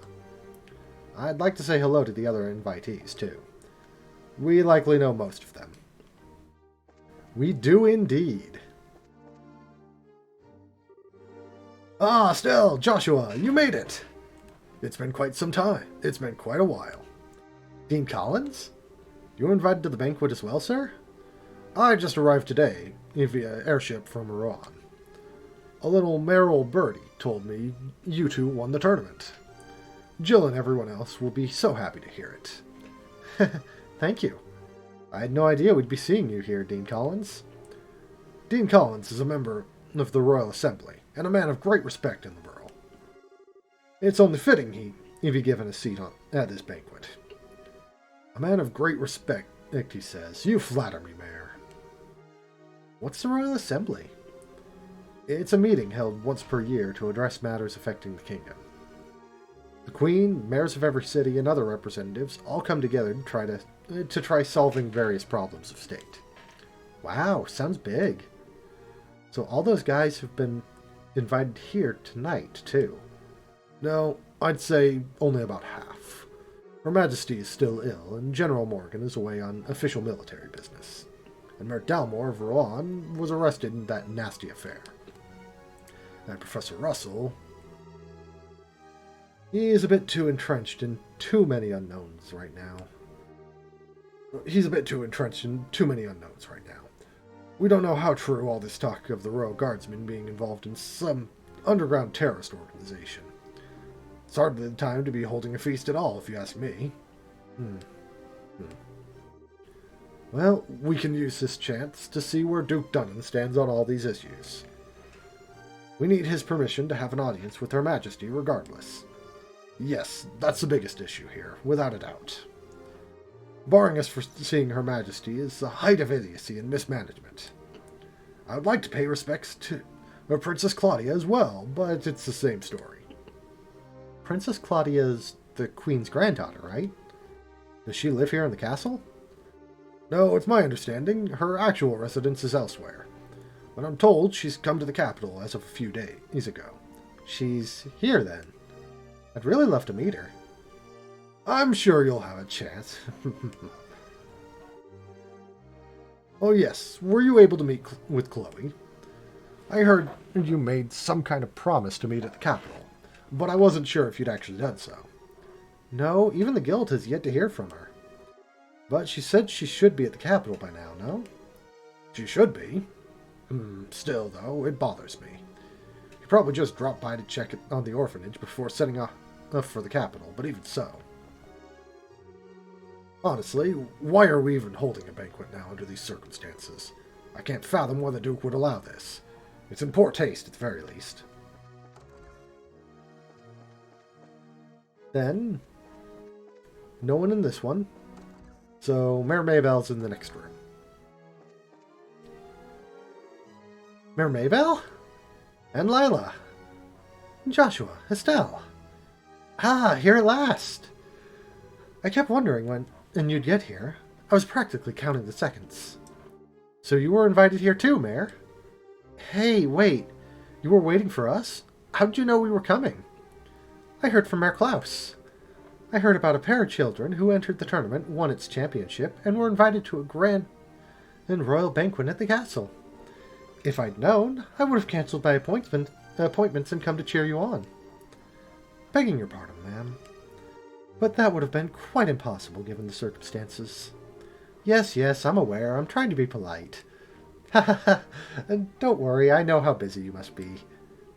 I'm sure the Queen has no time to waste at a banquet. What with everything else going on, what is Duke Dunnan thinking? That captain was so stubborn about inviting me, too. I had no real choice but to accept. Sorry, just... Do you mean Captain Amalthea? Yes, that's her. Her words were polite enough, but she gave me an evil eye while she spoke them. I dared not refuse her request. I haven't heard from General Morgan in quite some time. Wait, does that mean you haven't heard any word from the Hawken Gate? General is unavailable is the longest message I've been able to wring from them. It would seem he's busy with these anti-terrorist countermeasures or what have you. I'd hope he'd be in attendance at this banquet tonight. But I guess he couldn't pull himself away. What do you think about all this, Mayor? Putting mayors from every city at the same place at a time like this. Well...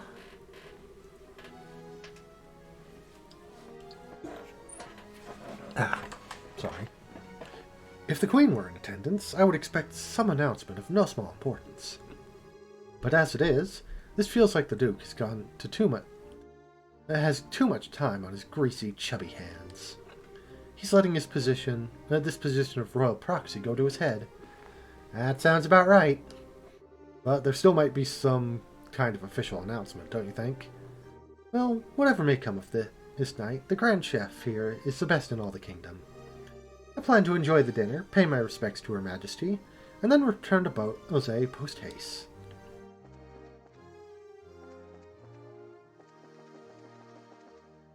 We'll go this way. I'm going to make sure that I'm not missing something.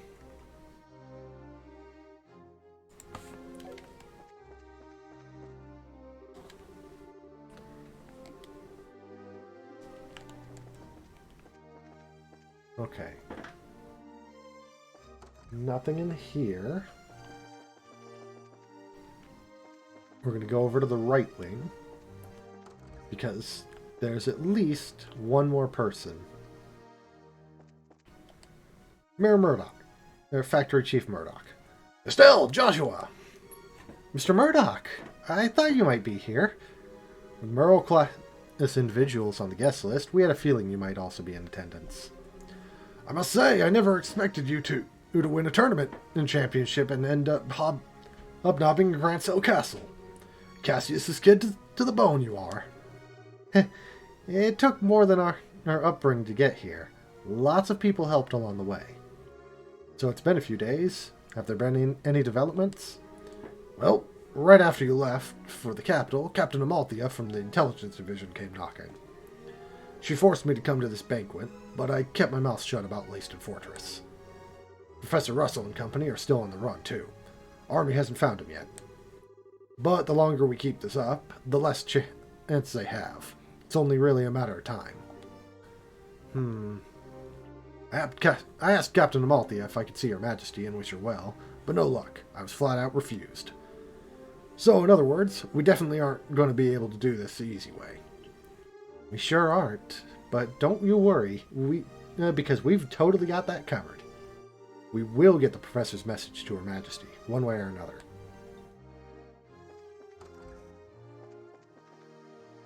Let's see. Do we have any other guests? Nope. We'll go in here. This place is the talk. Please come right in. For drinks, we have anything you can think of, be it alcoholic or non-alcoholic. Oh. I thought we could get a recipe here. We'll go up to Garden Terrace. Big old terrace. Oh wow, check that out. This must be the castle's garden terrace. I'd say so. You can see the whole lake from here. And it overlooks the town, too. Must be great for reconnaissance. As nice as it is, we really don't have time to stop and enjoy it. We've got a job to do. We are going to go up this way. Oh, this must be the royal keep. Who are you?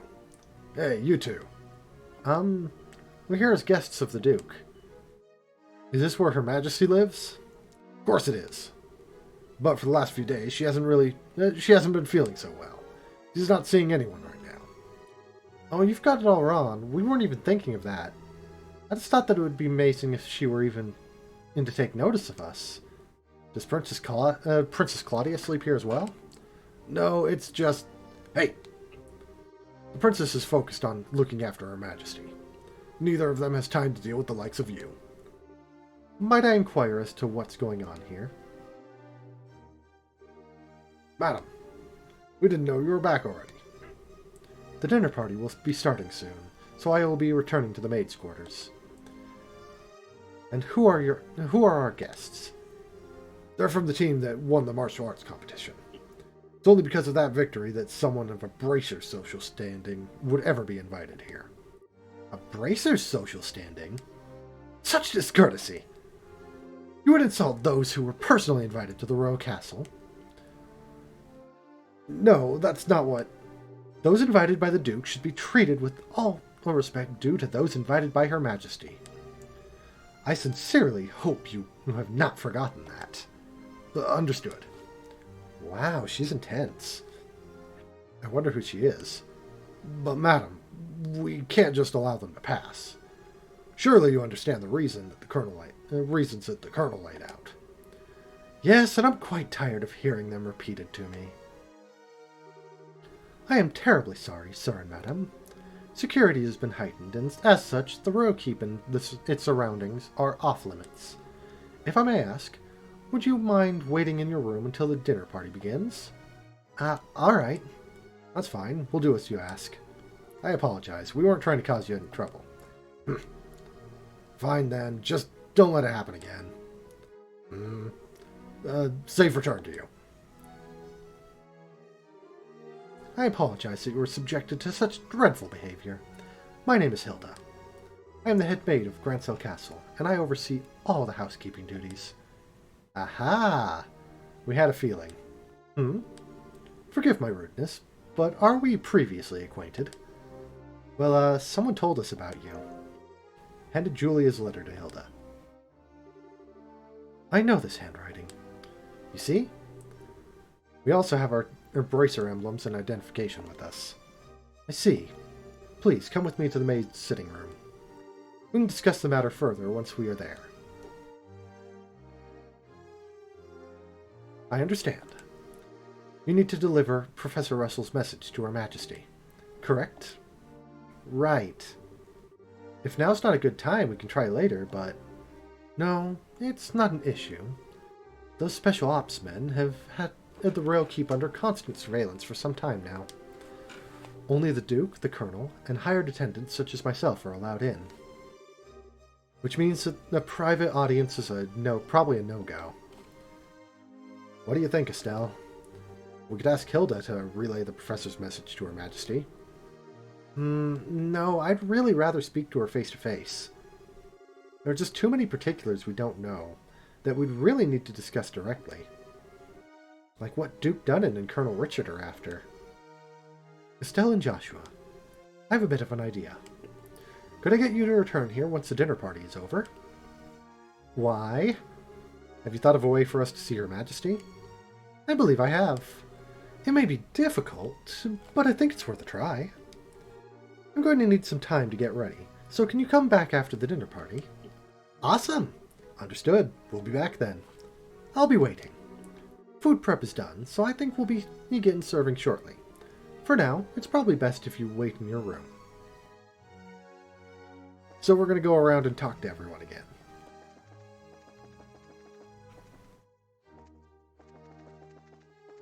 I do believe... there's no items that we can miss or anything like that.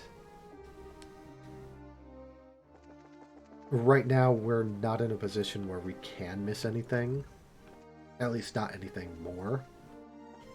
But we're just going to go around and talk. The Intelligence Division has eyes everywhere. We'll have to be more subtle in our movements. I think we can go into the throne room. Yep. We can... Queen Estelle, here to address her subjects, and whap them on the head with her staff.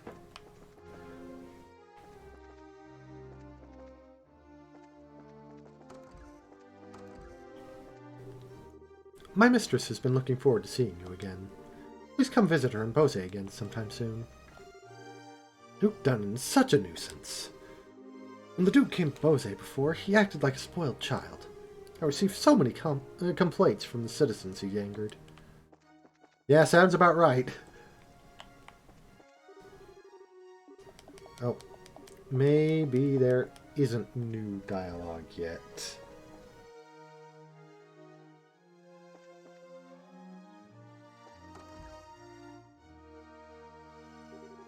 Hey guys, talk about being late. Party's about to start, you know. Sorry, we got so caught up in sightseeing that we lost track of time. Plus, we also talked to all the mayors. Huh. Well, aren't you well connected? Aren't we well connected? We're close friends with the mayor of Roland. Plus, we've met the other mayors in the course of our travel. Ah, I see.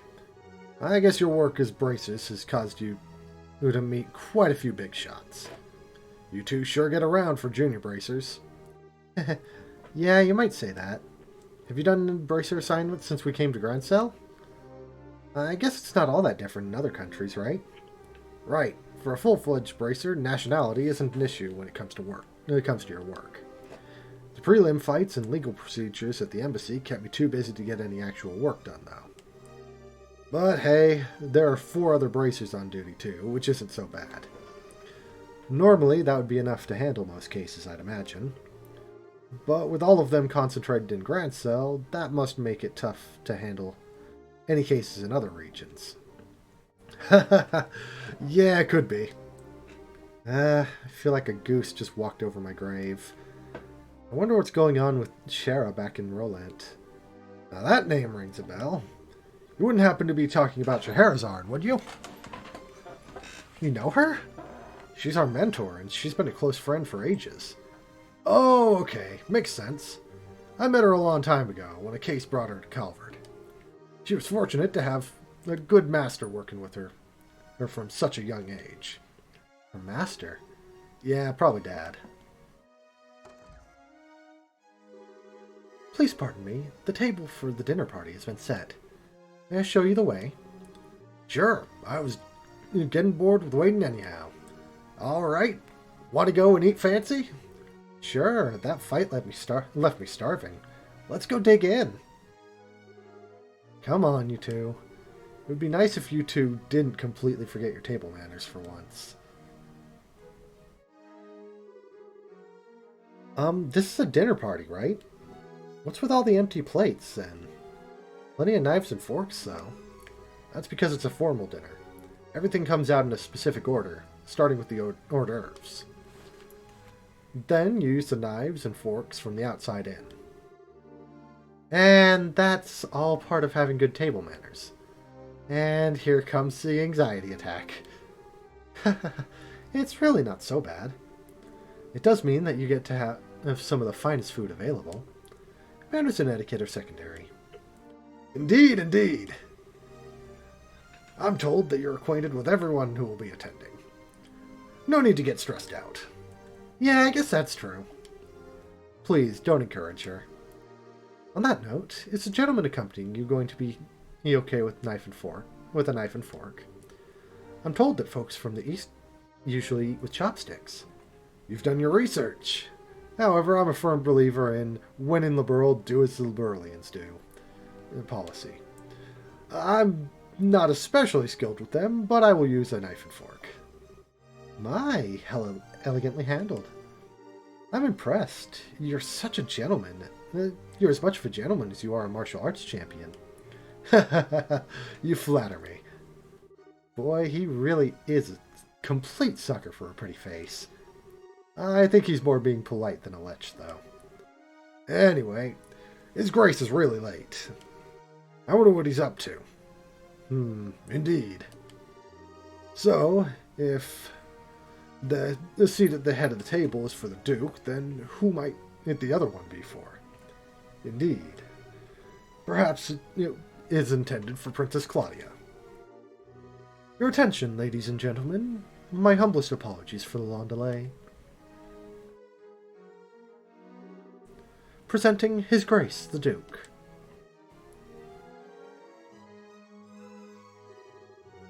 Well then, I must apologize for making you wait so. I'm afraid that I was in a meeting from which I simply could not break away. This gentleman is Colonel Richard, Commanding Officer of the Royal Army Intelligence Division. I've invited him here to thank him for his tireless effort in helping to deal with the terrorist situation. It's a pleasure to meet you all. I was quite gratified to be invited to this occasion by our honorable Duke. I ask that you pardon my uncouth soldier's uniform and allow me to please sit with you.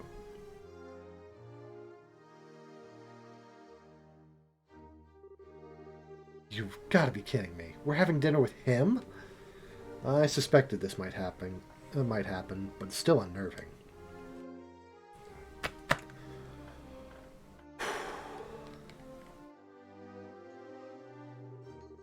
Ha ha ha! Excellent, excellent! What say you, Mayor Maybell? What do you think of Granseau Castle's master chef? Is his cooking not up to par with that found in the Beauzé's Terrace restaurant? Yes, it's quite remarkable. The wine selection also perfectly complements the meal. I almost want to try hiring him away. Ha ha ha! You are not the first to say such things. And what of you, Zin? Zin, wasn't it? Is the food to your liking? Oh, it's excellent. I don't have words to describe the sense of refinement and depth. I certainly believe that I could develop a real taste for Liberalian cuisine, though. Good, good. I'm glad to hear it. And you, young bracers? I imagine you've never experienced such fine food in your life before. It's extremely delicious. Far more worthy of being associated with the royal family than the person who invited us. Ha ha ha! Indeed, it is a genuine treat. It's certainly delicious food. And we couldn't miss a chance to attend to to attend so prestigious an event as this. God, Estelle just doesn't pull the punches. Thank you very much for your gracious invitation. Ha ha ha, very kind of you to say so. I do finally remember what my butler has been telling me about. We met before, during the Rouen incident. Perhaps our fates are linked in some bizarre fashion. Yes, sir, maybe so. So he'd forgotten about us until his butler reminded him. Come, let us put social classes and ranks aside for the evening. Food is abundant and the wine flows freely, so enjoy to your heart's content. Your Grace, if we could, I'd like to do as we discussed first. Ah, yes, that's a fine idea. Actually, I have something important to say to you fine folks who represent the kingdom. I use this celebration as a place to make an important announcement. An announcement? An announcement? And what might that be? I believe I will allow Colonel Richard to explain in detail. Thank you. As you are no doubt already aware, Her Majesty has been in poor health of late. However, she has been recovering and may grace us with a public appearance soon. Ah, that's excellent news. Would we possibly go and check in on her? Unfortunately, she does not consider that to be a wise decision at the moment. Within a few days, it seems likely that terrorists plaguing the kingdom will be swept away. In light of that, the Queen's birthday celebration will be held as originally planned. Well, the citizens will surely be happy to hear this news, as they have been looking forward to it. But surely that is not all you wish to tell us. Right. If that were all, you could have just sent along a message. Haha, indeed, you are correct. Her Majesty is continuing to recover, as was previously stated. However, given the gravity of her condition, she has also issued a proclamation. Due to her tenuous health, she has stated that she wishes to abdicate the throne and turn over royal authority to her nephew, Duke Dunnan. What? Is this true? Joshua, this is... Yeah, the conspiracy finally makes its appearance. I was surprised when Her Majesty first broached the subject as well, but her illness has left her quite frail. But it's only natural. She has ruled the kingdom for 40 years, leading it through times of strife and war, all without a husband, might I add. Given that, I wish to relieve her of the stress of her duties following the festival's successful conclusion. As the heir to the throne, the decisions are mine to make. How terrible. Is Her Majesty's condition truly that severe? I'm ashamed that I've never noticed any signs in any of my annual visits. Isn't this far too serious a matter to discuss at what is supposedly a casual dinner? Pardon my rudeness, but this seems to stretch credulity. I can't pronounce that word. I'm failing. Mayor Maybell, are you saying you cannot take His Grace at his word? No, nothing of the sort. I simply mean that as an elected official, I don't understand why the successor to the throne can't be elected in the same fashion. That's true. If possible, I'd like to hear this directly from Her Majesty. Your unease is quite understandable. But we do ask you to try to maintain your composure and allow us to continue. As mentioned earlier, I believe Her Majesty will give a formal announcement herself during the festival. Could you be persuaded to shelve your doubts until then? Well, the issue is basically this. Once this becomes common knowledge, we cannot know how the citizens will react. That is why we're telling the leaders first, to help stave off any chaos or public disorder before it happens. This was also the decision of His Grace. Well, yes, this is true. Also, the Queen's abdication of the throne will have international repercussions. The other nations of the continent will have their eyes on us, and we must be watchful of any action on the part of the Erebonians. Surely you can see why it is necessary to show unified support for the new king. This is the world in which we are going to be living. He makes it all sound so rational. Yeah, he's quite the master manipulator. In other words, the official decree will be given during the birthday celebrations. But you thought it would be best to inform us first so that we can be prepared for any issues that may arise, correct? Haha. I'm glad to see that we have an understanding. If this all comes to pass, we're going to find ourselves quite busy. Yes, we'll have to announce it to the citizens. I have a question. I believe that the Duke has a fair claim to the throne. However, is there not another who also has the same right of succession? Well, no doubt you're referring to Her Majesty's granddaughter, Princess Claudia. It is true that she and His Grace have an equal claim to the throne. But it would appear that Her Majesty did not choose her due to her tender age. And I must say, I agree with her wisdom in this matter. I should hardly like to impose such a responsibility upon a girl so young. Yes, absolutely. For the time being, I believe it would be best for Claudia to find a fine marriage prospect. Though it is strictly informal, there is already an interest from the royal families of a number of other nations. Perhaps a royal wedding could take place as soon as this year. Oh my. I understand. If that happens, then we'll have two major events to celebrate. I honestly think she's a bit young for marriage. Excuse me, may I ask a question? Zen? I don't mind. Speak freely. Sorry to seem rude, but this doesn't seem like the kind of conversation you want an outsider hearing. Particularly a foreigner. So how come you're making this announcement now?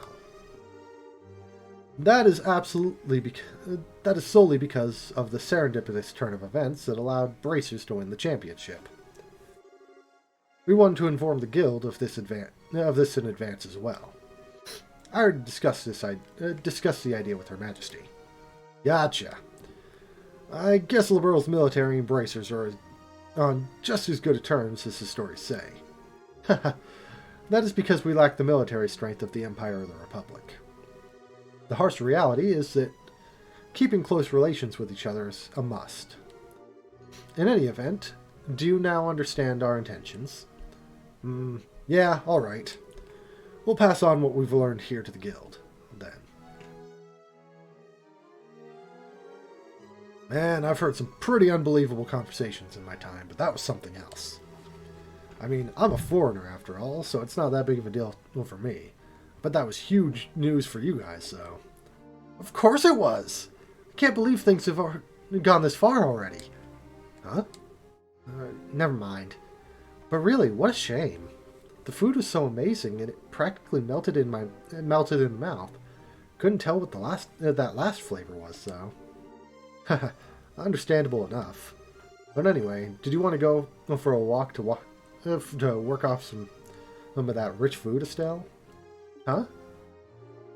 Oh, yeah, sure. Yeah, I could go for a little bit of fresh air. Just played tourist a little while ago, and now you want to take an after-dinner walk? I sure don't get it. Must be a local thing. I think you're exaggerating a little bit. You haven't gone out to take in the sight. You haven't gone out to take in the sights? There's a lot of historic architecture around here, you know. If the mood hits me, I may still give it a shot. On the other hand, the kitchen may still have some food left over. You've got to be kidding me. You're still hungry?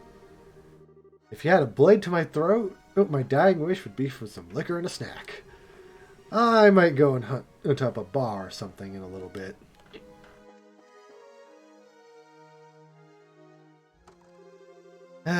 Things have gotten serious. We really have to find a way to get in to see Her Majesty. First things first, we go talk to the head maid, Hilda, like we promised. She probably knows a way for us to speak directly to the Queen. Fine by me. We're also going to talk to everyone else.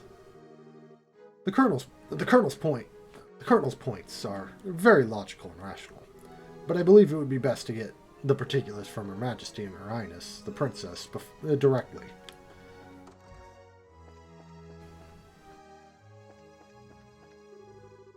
I can't believe the Queen is so worried I can't believe the Queen's so worried she's considering abdication. Princess Claudia choosing a husband at her age? Events are unfolding so quickly, I hardly have time to react.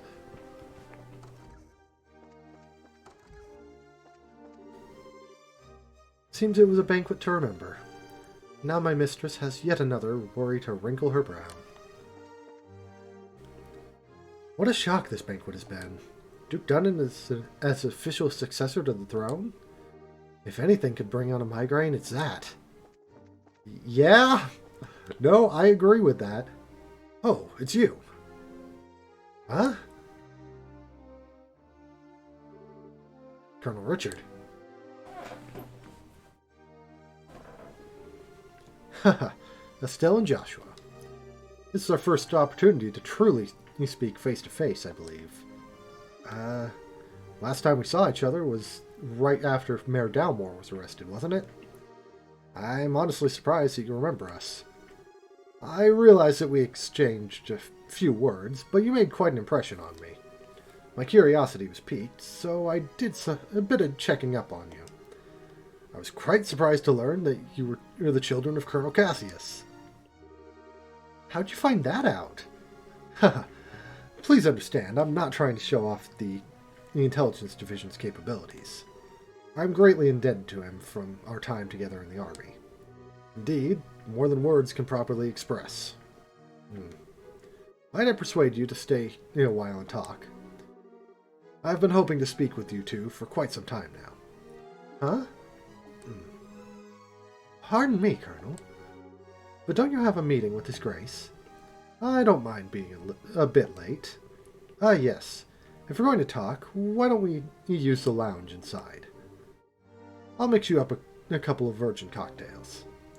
I'll prepare them, sir. No, that won't be necessary. I want you to go to His Grace and inform him that I'll be delayed. Yes, sir.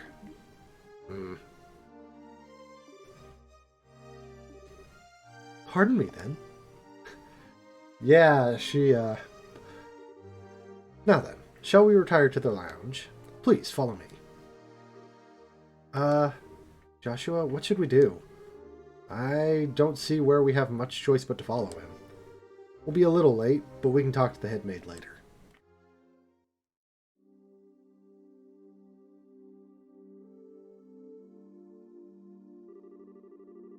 I met Cassius shortly after I graduated from the military academy. I was assigned to a mobile unit that was under his command. Since that time, I found myself in his debt again and again, both personally and professionally. He did? And, what did you think of him at the time? To put it simply, he was a hero. And a master swordsman to boot. No matter the scenario, he could find a way to handle any number of battlefronts in every direction. It wasn't just a matter of sheer tactics, he understood and could direct high-level strategy as well. Quite simply, he was a man without peer. If I didn't know better, I'd say we were talking about two different people. So you were with our father during the 100 Days War? Yes, he was my commanding officer.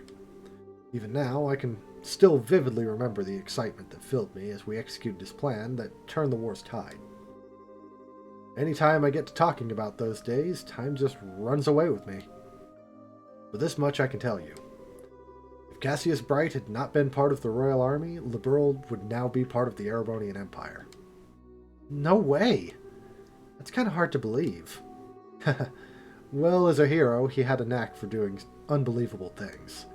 He left the army immediately after the war, declining even a medal from the Queen, so few know of his achievements. But inside the army, many soldiers still hold him up as a prime example of what a hero should be. Never said one word of about any of this to me. Well, it's not really the kind of thing you tell your daughter about. It's not fair to criticize him for that. Hey, whose side are you on? Besides, why doesn't any of this shock you like it shocks me? Did you already know about all this or something? Well, I didn't know that he was Colonel Richard's superior officer. The rest I knew about, vaguely. Vaguely? You're an accomplice? Hey, calm down. It's not like he told me any of it. I just figured a lot of it out. He told me he didn't feel like it. He told me he didn't feel it was something worth going out of his way to tell others about. Talking, I can't do it. I just don't get it. When he comes back, he is so in trouble. Please excuse us. We didn't mean to interrupt. No. Seeing you like this is actually a bit of a relief. When I found out that your father was intending to leave leave the military, I desperately tried to stop him. But it seems that by leaving, he did what was best for himself, after all. After losing his dear wife, maybe being with you was all that could help him recover. Colonel Richard. Now then, I thank you for taking the time to come here. I really can't keep the Duke waiting, so I'm afraid you'll have to excuse me. Oh, all right. Our apologies for making you so late. Not at all. You both have told me the one thing I wanted most to know, and thus I have no regrets. Huh? How's that again? I'm sure we'll have a chance to speak again soon. Cassius might even be with us then to share in the stories.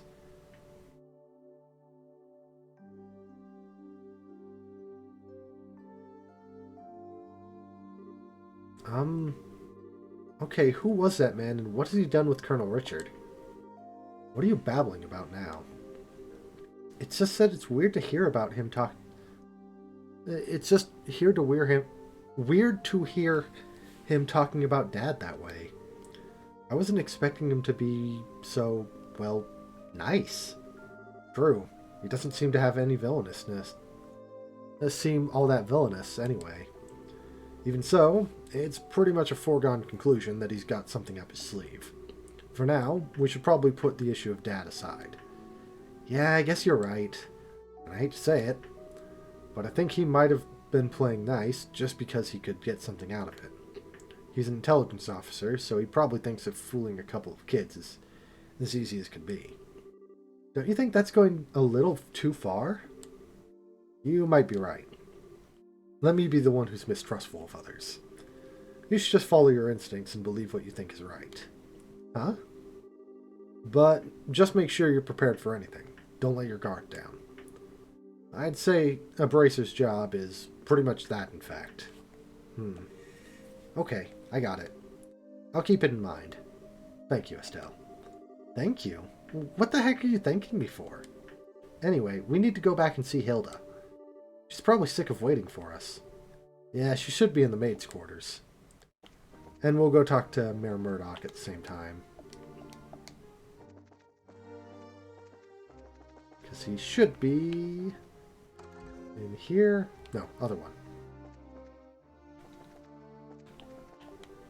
Estelle, Joshua. So have you met with Her Majesty? Nope. Not yet.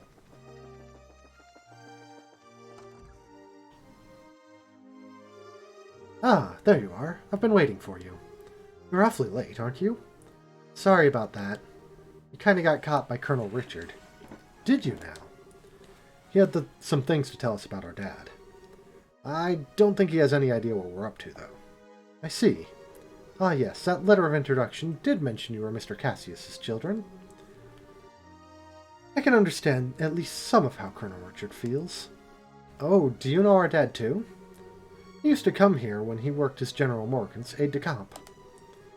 I'm told he was a school friend of the late Prince's, Her Majesty's son. Late Prince? Princess Claudia's father. Yes, he was killed 15 years ago in a tragic shipwreck. Would that he were still alive today, none of this would be happening. Huh? But lamenting what might have been is a fool's errand. Evening is fast approaching. We must make our preparations at once. Come on in, Shea. Oh, hey, aren't you... Shea, right? Yes, thank you for remembering. You look well, Estelle, Joshua. I've been told of your current predicament. You won't find a more dependable child. She's a great help to us whenever the princess is in the castle. Princess Claudia. That shouldn't pose a problem. Thank you. If you're ready, you should go change into your uniforms. The ribbon and headpiece are tricky, so I'll adjust them for you. What? What do you mean? Estella's going to need to dress as one of the maids in order to get into the royal keep. A little playing with the hair and you'll blend right in. Oh, I get it. Uniforms don't allow for much in the way of personalization. That should be ideal for sneaking in. Huh, me in a maid's uniform, the maid's outfit.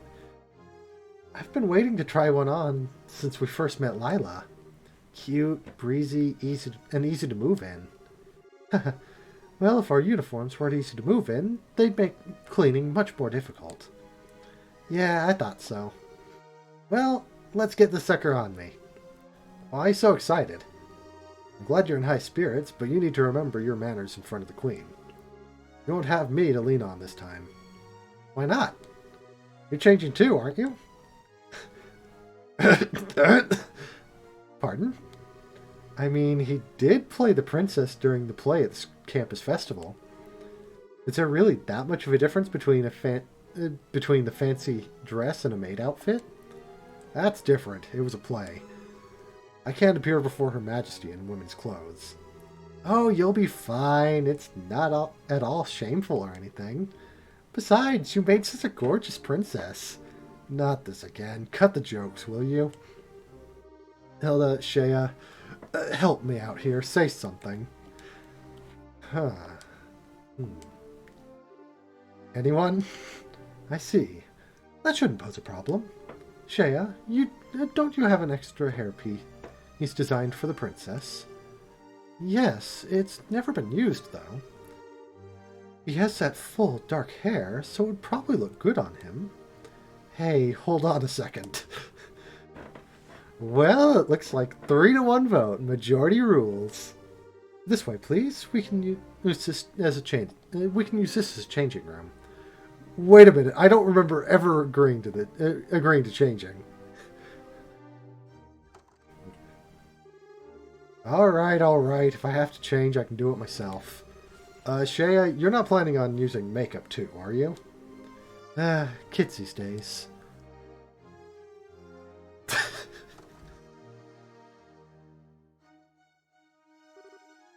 Oh my. Ta-da! What do you think? I think it suits her very well. Such a bright, active maid in training. And after just coming to the castle, too. You certainly have me convinced. And with the hair down like that, no one will be any the wiser. Perhaps you'd like to work at Granso Castle for real once this is all settled. Well, we already work as bracers, so, anyway. Come on, Joshua, get out here. No chance I can talk you out of this? None at all. You're just making this take longer. Fine. You're impossible sometimes.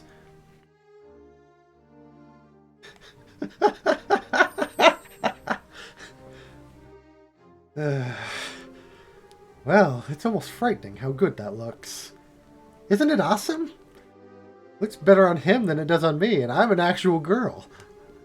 A bit of makeup can make all the difference in the world. Please, just say you're done. Well, I suppose so. I'll show you the way to the royal keep. You need to make certain that you watch me and learn how a maid handles herself. Yes, ma'am.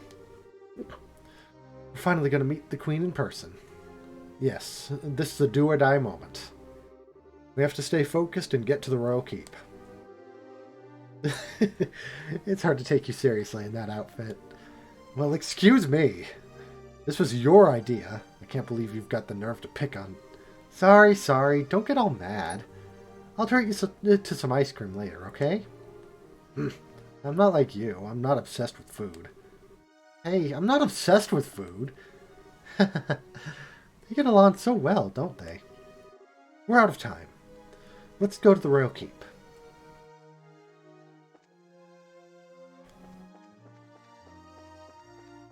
Oh yeah, we're actually controlling Hilda.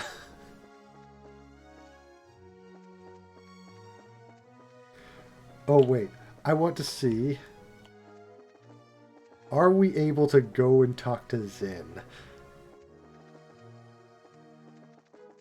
It's just specifically Zin that I want to talk to. What's this? Magnificent architecture. What fantastic design! And the castle's not bad either. Miss, I think I shall have to request a room cleaning post-haste.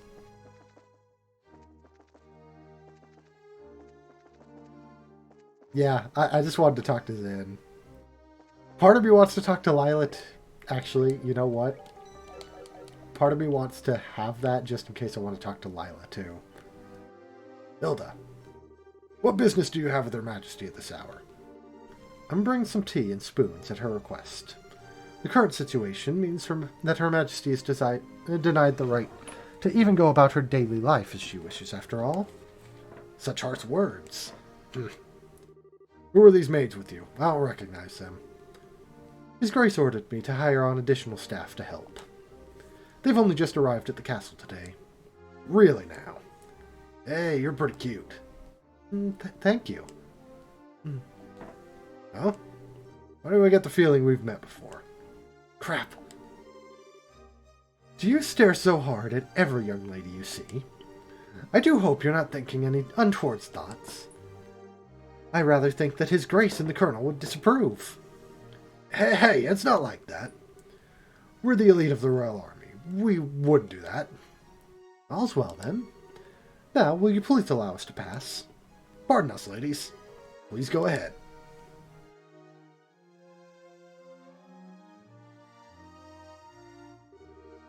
Phew, that was intense. Thanks, Hilda. You're a real lifesaver. Yeah, that was really well done. I'm just glad that I could help. Now then, are you planning to change your clothes before going to see Her Majesty? If you'd prefer, I can just show you the way now. I think I'm okay as is. Boy clothes, now.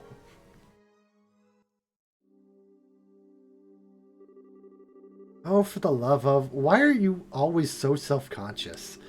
What's wrong with what you had on? It's not an issue of self-consciousness. By the way, Hilda, is this room what I think it is? Yes, it is Princess Claudia's bedroom. But she rarely sleeps in the castle, so the room is all but unused. Ah, no kidding. But I heard that the princess was tending to the queen. I guess that's just gossip then. You'd have to ask Her Majesty for the full details. Her room is on the second floor of the Royal Keep. I'll take you there.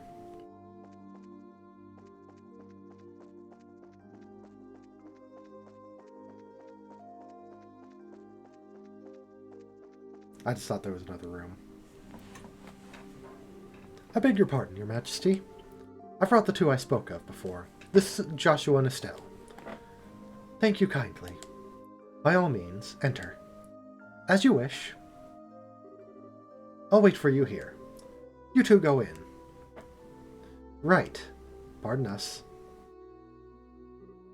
Oh.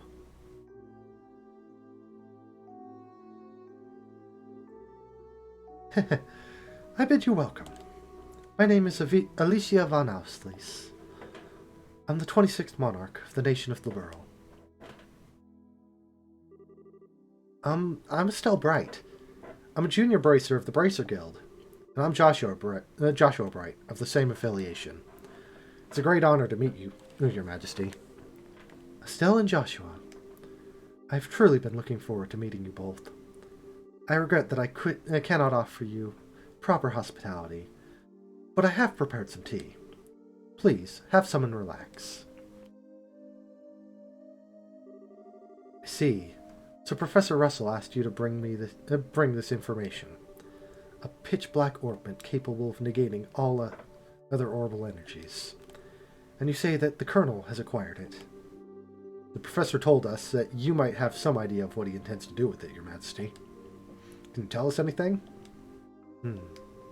I have but a vague idea. I do not think the Colonel even knew of it. I did not think that the Colonel even knew of it. Perhaps I am worrying about nothing, but even so... Excuse me, but what is this vague idea you have? I suppose there is no harm in telling you. Roughly 10 years ago, a massive orbital reaction was detected beneath Grancel. Professor Russell was the individual who came to investigate. Hmm? Did this happen in the vicinity of the sewers? No, far deeper underground than that, in fact. Professor Russell was under the impression that it might be a relic of the ancients that still functioned. Wow! So it was a bona fide artifact, then. Most artifacts I know have lost their function, like the mechanisms on top of the towers.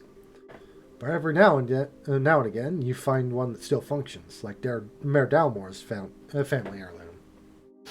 Gah. Getting stuffed up, so I can't talk as well.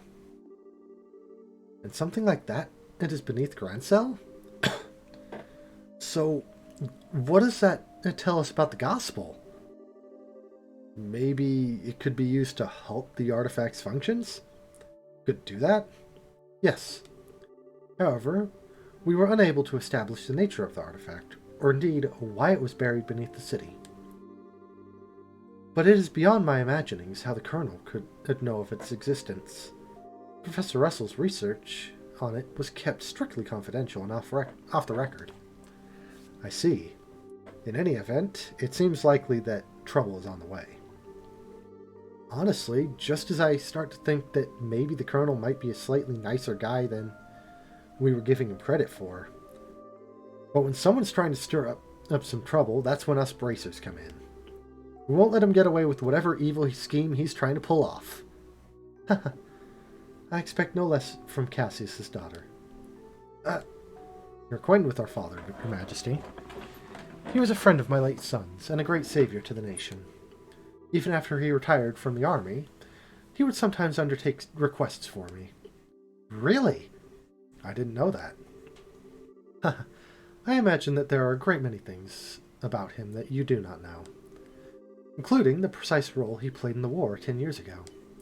I assume you have not been told. Well, nothing super detailed. Perhaps, then, that it is the role that I am meant to play. Estelle and Joshua.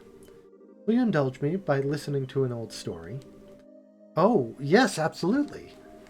It is no indulgence, Your Majesty. 10 years ago, in the spring, a tragedy occurred in the southern reaches of the Erebonian Empire. Its cause is yet unknown, so that is something I must omit. The Empire used that event as a pretext for their invasion of Liberl. So began the sad times that would become known as 100 Days' War. Just as the Empire made its declaration of war, a massive military force breached the Haken Gate. In what seemed like scant moments, all of Liberl became occupied territory, save for Grancel. It is said that the invasion force was 3 times the size of the entire Royal Army. The reinforcements from Calvard were too late to stop their advance. It was but a matter of time before Grancel too would fall. But 2 months after the outbreak of hostilities, the war changed in a way no one could have imagined. Patrol airships had just been developed and were used to recapture Liberl's checkpoints, severing the Imperial Army's communications. The Royal Army then set about recapturing the major regions one by one, using ships launched from Leiston Fortress. Zeiss, Rouen, Bose, Roland. With their supply lines severed, the Erebonian forces occupying each region were swiftly crushed. And the one behind this plan for the counteroffensive was none other than one Colonel Cassius Bright. It was your father, who was General Morgan's right-hand man at the time, as well as Colonel Richard's superior officer. Afterward, with the intercession of the Bracer Guild and the Septian Church, the war was brought to an end. But it was at this time that Cassius lost what he treasured most in this world, in all the world. Lena, your mother, Estelle. The clock tower was destroyed in the Imperial Army's vain attempt to hold back the counteroffensive. What followed, I'm sure you know. Cassius was not even able to be by his wife's side in her final moments. Oh, I had no idea. And he believed that the military operation that he himself had planned effectively, he caused her death. Blaming himself, he left the military and took up the path of a bracer. All to stay with the one he had left behind, with the only one he had left, you. And this time, he swore that he would be able to protect those he loved. Dad, that idiot. It wasn't his fault that Mom died. How could he even think that? Estelle. Yes, you are correct. Given that all he lost was in service to the country, the responsibility falls upon me. And so, I am sorry, Estelle. I failed to protect your mother. I have wished to apologize to you for a long time. Give me a moment. Oof. Yeah. I'm a sucker for sad stories. But you don't need to apologize. You protected the peace of this country ever since the war ended. The peace that Dad and all the other soldiers who defended the borough in the war fought so hard to protect. And the peace that Mom gave her life so that I could live in. So that I could live in it. You have nothing to be sorry for. Estelle, you have a kind heart, and I am grateful. It gladdens my heart to have finally met you in person. Now, more than ever. Your Majesty. However, that is why I do not wish for you to put yourself in danger. I would like for you to remove yourself from any dealings with this matter. What? But, Julia, Lieutenant Schwartz asked us to help you. I thank you. I am grateful for your willingness to do so. But if some tragedy were to befall you in Cassius's absence, I know of no apology that could ever suffice. I asked only that you go back to your home in Roland and wait for your father to return. But, if I may, Your Majesty, the peace that Dad had restored and that you protect, though it has held firm, now trembles like a leaf in the breeze. Joshua, if the Colonel is able to use the gospel for whatever purpose he intends, and if he succeeds in making the Duke the new king of the borough, then what will become of that peace? I ask only that you consider that. Your Majesty? Right when we became junior bracers, we inherited a whole lot of work from Dad. After the Sky Bandit incident, we got that letter in the package, and we've been running all around creation ever since. It feels to us like our dad's been nudging us in the back this whole time. That's why I want to defend the peace. So that everyone we've met and everyone we care about can go on living secure and happy lives. Just like you, and just like Mom and Dad. I'm doing this because it's what I believe is right, and I really want to see it through. Estelle. It seems she was right about you. Huh? I too am ready. I would like for the two of you to carry my request to the Bracer Guild. Your Majesty! My liege, we will do whatever you ask. My request is for the Bracer Guild to rescue those being held captive by the Intelligence Division. Amongst them is my granddaughter, Claudia. Aha, so the princess is being held captive somewhere. Yes. This coup d'etat started when I backed her as the successor to the throne. In other words, Duke Dunnan was out of the running. Yes. Though he is my nephew, he is possessed of a considerable number of character flaws. In brief, where he is lacking, my granddaughter shines. For the sake of this nation's future, I would have my granddaughter succeed me. Well, I don't actually know her, but I personally lean towards the idea that your judgment should really be trusted here. You do know her, Estelle. You know her very well. But we'll get into that probably next time. No matter the era, there will always be those who object strongly to a woman wielding political power. Not to mention, the memory of the invasion by a larger power is still relatively fresh. Some of them will perceive a succession of 2 consecutive queens to be a sign of weakness. It is hardly surprising that such a notion has taken root in the minds of some. Some, including Colonel Richard, I presume. Quite right. Claudia's pending succession to the throne caught him quite unawares. That, along with the passing of this information to the Duke, is what led to this coup. This was all staged so that the borough would become a strong military power, with the colonel ruling from the shadows. I see. That finally lets us see the whole picture. So if the borough were to become a militarized country, what would happen then? A great many things. Taxes would be levied to fill the war chest. Orbital weaponry would be developed with the express intent of causing havoc on a massive scale. A wide-ranging policy of conscription would be adopted, and no doubt contracting Jaeger Corps would be made legal, which is not the case at present. Oh no.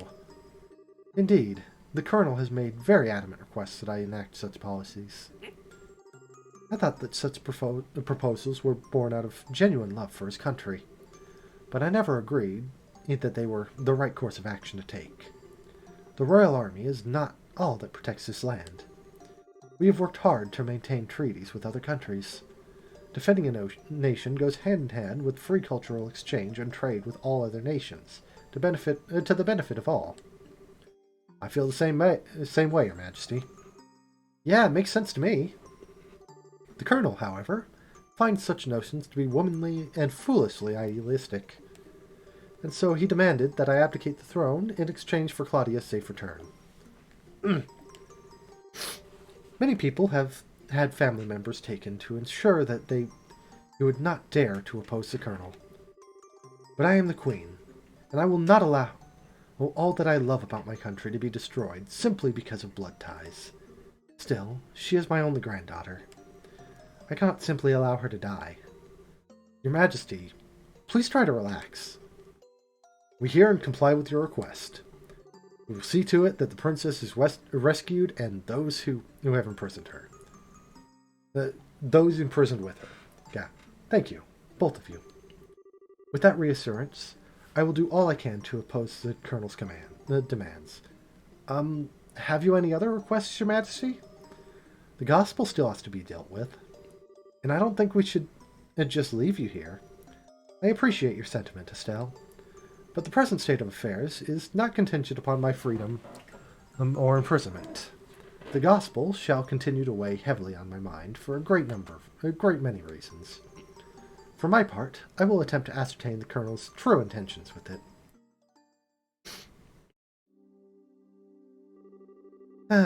What a totally awesome person. Super nice, but with a seriously strong will.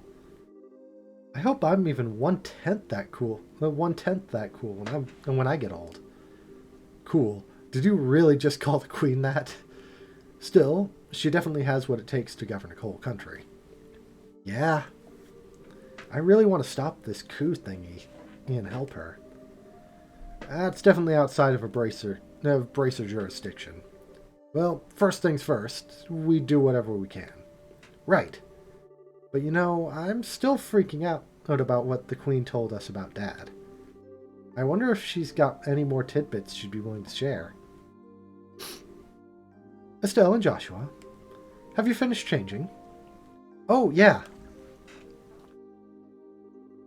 Then we should return into the waiting room at once. It's already after 11 o'clock. Actually, it's almost midnight.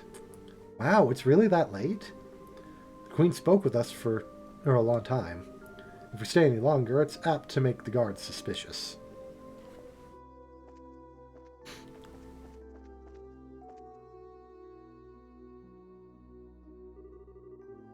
Are you going home for the night? No, are you going home for the day, Miss Hilda? Yes, I believe so. Just be sure not to do Her Majesty any further discourtesy. That's not fair. But please, relax. We are patriots to the core. That's good to hear. Now, I believe we shall be on our way. Pardon me. By your leave. By the way, ladies. I don't think we ever got your names. May we ask them? Okay, I want to see.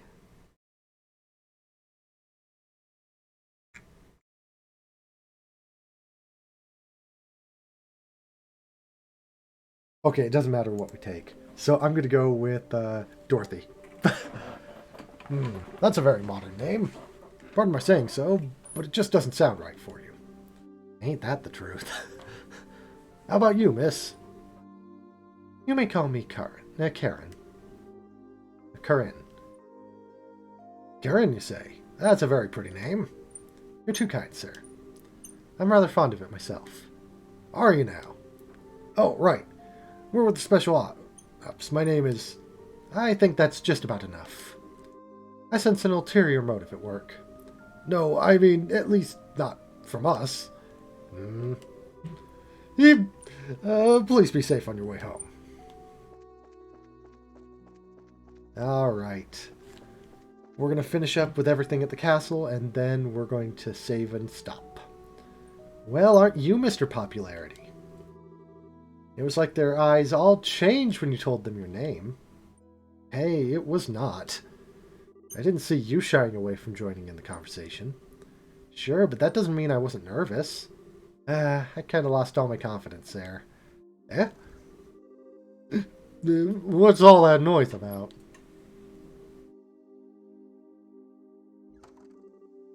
Oh, Duke Dunham. Oh, it's the lady of the court. Hey, you maids. You don't look familiar. These are two of the new hires who I'm instructing. This is Dorothy and that's Corinne. They're still quite inexperienced, so I'm giving them some extra training time.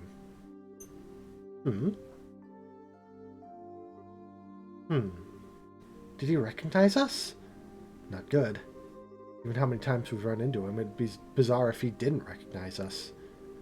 Come now, Philip. Enough with the staring.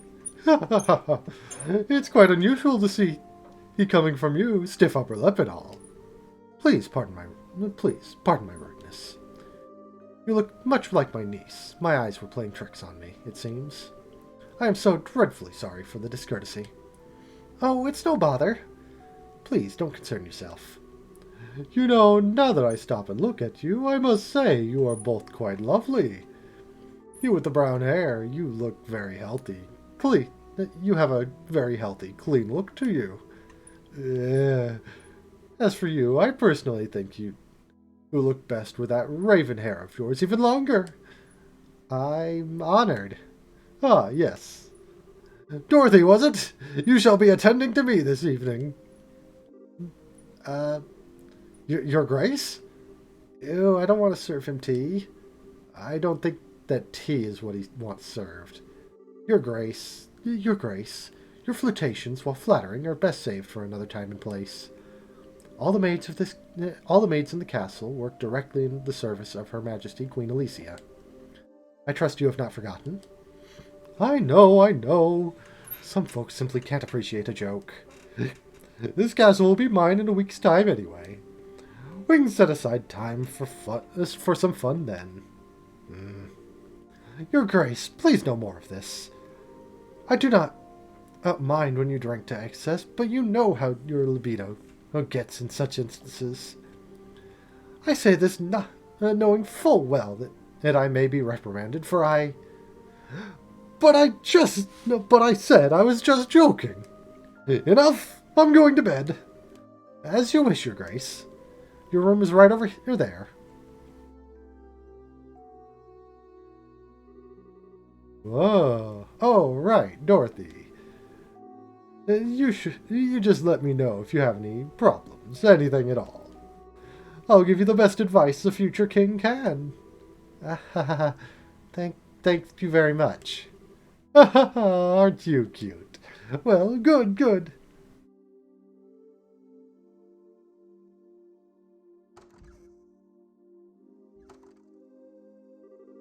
I apologize unreservedly for all the fuss. His Grace will likely remember nothing of this come the morning. Please, set your minds at ease. I certainly hope so. I am truly sorry. Madame and young Mrs., I beg your pardon, but I must take my leave.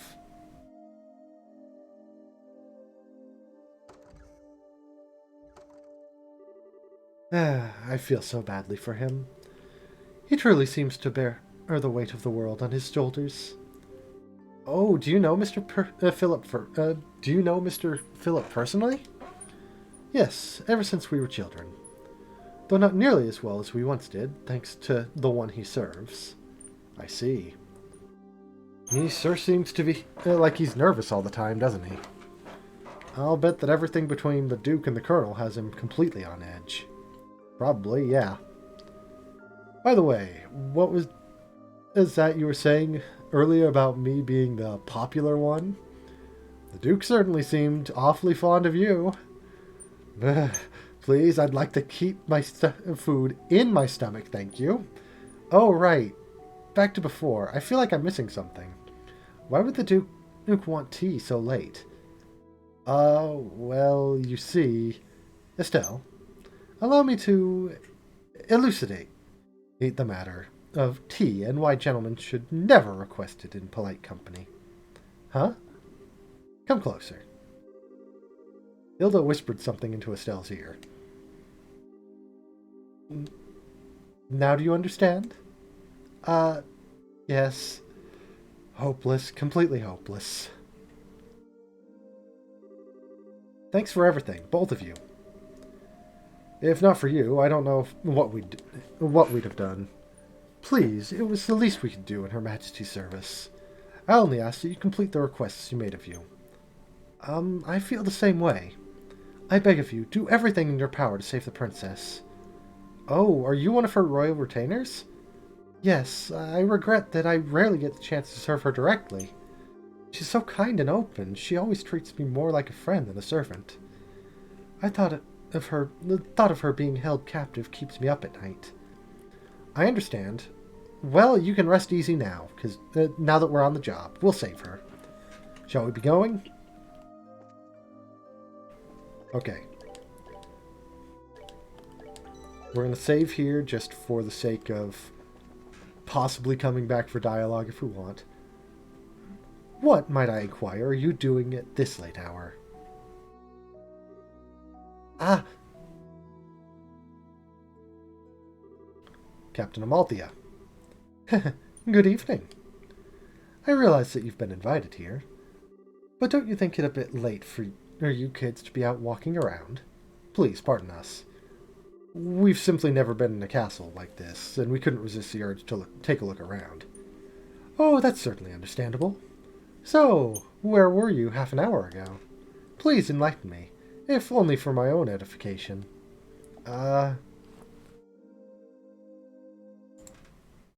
It doesn't matter what we say.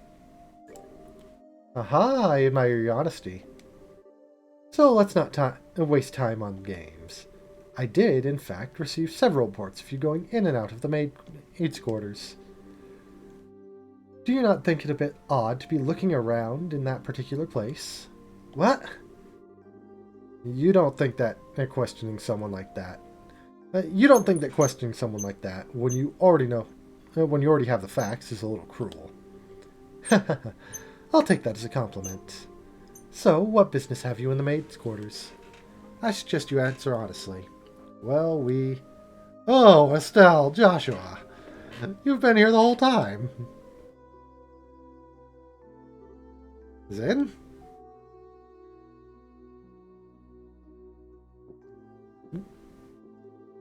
Oh, now that's the stuff. You're drunk. Oops. Hey, sorry. Hey, if it isn't my favorite gorgeous officer lady. Nice. Some luck that we meet up again, eh? I suppose. So, what's going on? Are my students here causing any trouble? Students? No, it's just that they're in the maid quarters for a while. I merely wanted to know their business simply as a security precaution. Yeah, I totally get you. I just sent them off to find some munchies to go with the booze. Hey, Joshua, you kids find anything to eat? No, the cooks aren't back yet, I guess. We went to ask the maid if there was any way we could get our hands on something, but no luck. Oh well, I'll have to do without, I guess. Hey, I just had a great idea. You want to come and join me for a drink? I mean, hey, nothing goes with drinks like a beautiful lady. I'm afraid I'm busy, so I'll have to decline your generous offer. My apologies for misunderstanding. But I would advise you to return to your room and remain there for the rest of the night. I have to investigate any suspicious activity, you understand? Of course. It is late. We should probably just get to bed. Haha, very good then. Now, if you'll excuse us. Ah, denied. Ah, well, might as well just go back to the room. Right. We'll go with you.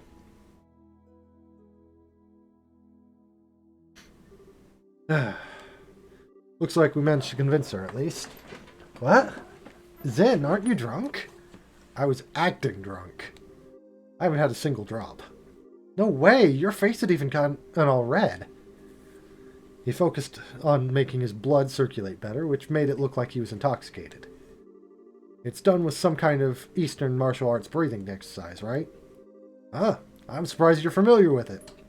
But hey, you seem to be in a tight spot, so I figured I'd distract everyone. Nice, huh? Saved your bacon, as the saying goes. You're an evil, evil man, Zen. Okay, sure, you did help us out, but you also surprised the hell out of me. Sorry about that. So, what's the story? What story? I would have thought it'd be obvious. The story of you meeting with the Queen. Whoa, wait, what? How did you... Did Elman tell you something about this? Actually, I couldn't get him to tell me anything. But now I know anyway, don't I? Without prior knowledge, there's no way you could have guessed. You could have just guessed. So, how much do you really know? I guess it's finally time to show you this. Zen produced a letter from his pocket and handed it to Estella Joshua. What's this? I know this handwriting. Well, don't just stand there. Read it. It'll explain a lot. Okay. Dear Zen Vathek, I hope this letter finds you well. I know I've been out of touch. I'm in a hurry, so I hope you'll pardon my bluntness. My work concerning the Jaegers is leading me into Imperial territory. However, due to the fact that unusual forces seem to be influencing matters inside Liberal, I feel uneasy being absent for so long. That is why I must ask a favor of you. Could I persuade you to come to Liberal and help out, if they need it?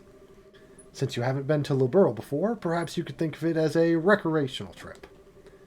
There is a martial arts competition before the Queen's birthday celebration, and foreigners can participate. It would make fine camouflage. I realize that this is sudden, but if you can do it, I would be most grateful. I'm intending to return to Liberal before the festival, so hopefully we'll be able to have a drink together when I return. Cassius Bright. P.S. You may have a chance to meet my son and daughter. They're currently apprentices at the guild, so if you happen to meet them, feel free to test the extent of their training. Try not to bail them out too much, unless it seems like they really need it. So, Dad actually asked you to come to Liberal, which means he's an Erebonian now. That's the long and short of it. The long and short of it? What it means is that you were in cahoots with him all along. That's kind of a nasty way to put it, don't you think? I owed Master Cassius a favor from the time he spent in Calvert. This letter just gave me the chance to make us square again. I suppose. When did you realize that we were his kids? I had a feeling from the outset, once I saw Estelle's techniques with the bow staff. I asked Kilika about it, and that confirmed it. Would have been nice if you said something about it at all. We've been worried sick, wondering where Dad's been.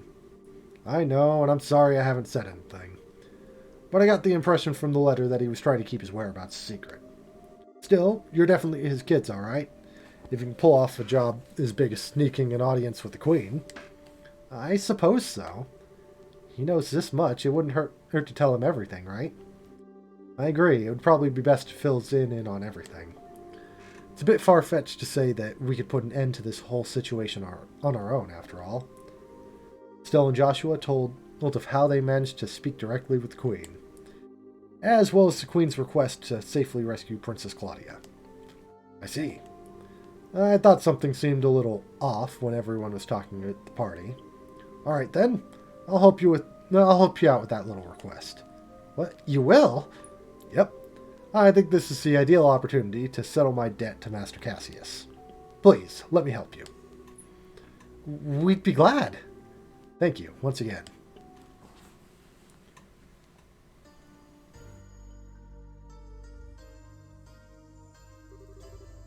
What is this place? I never would have imagined something like this even existed.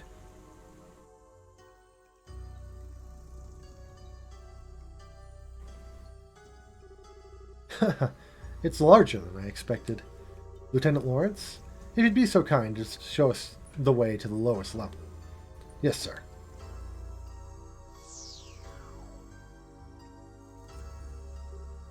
Whoa! Isn't that some kind of mechanical monster? Well, well. So these must be archaisms.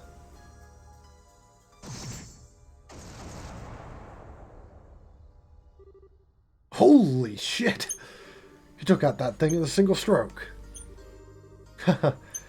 You were the quickest to react.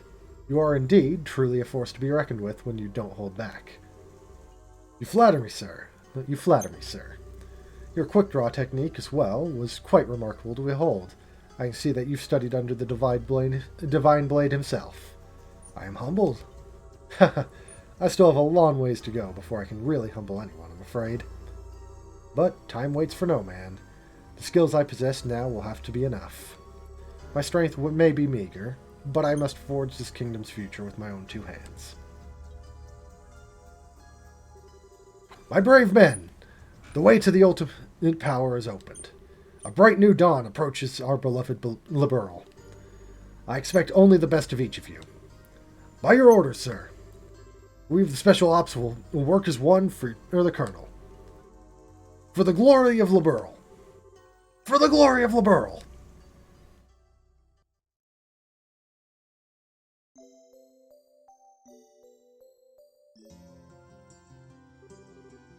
I understand the situation. You've both performed admirably. I'm amazed that you were able to deliver the Professor's message to Her Majesty in person. We just got lucky is all.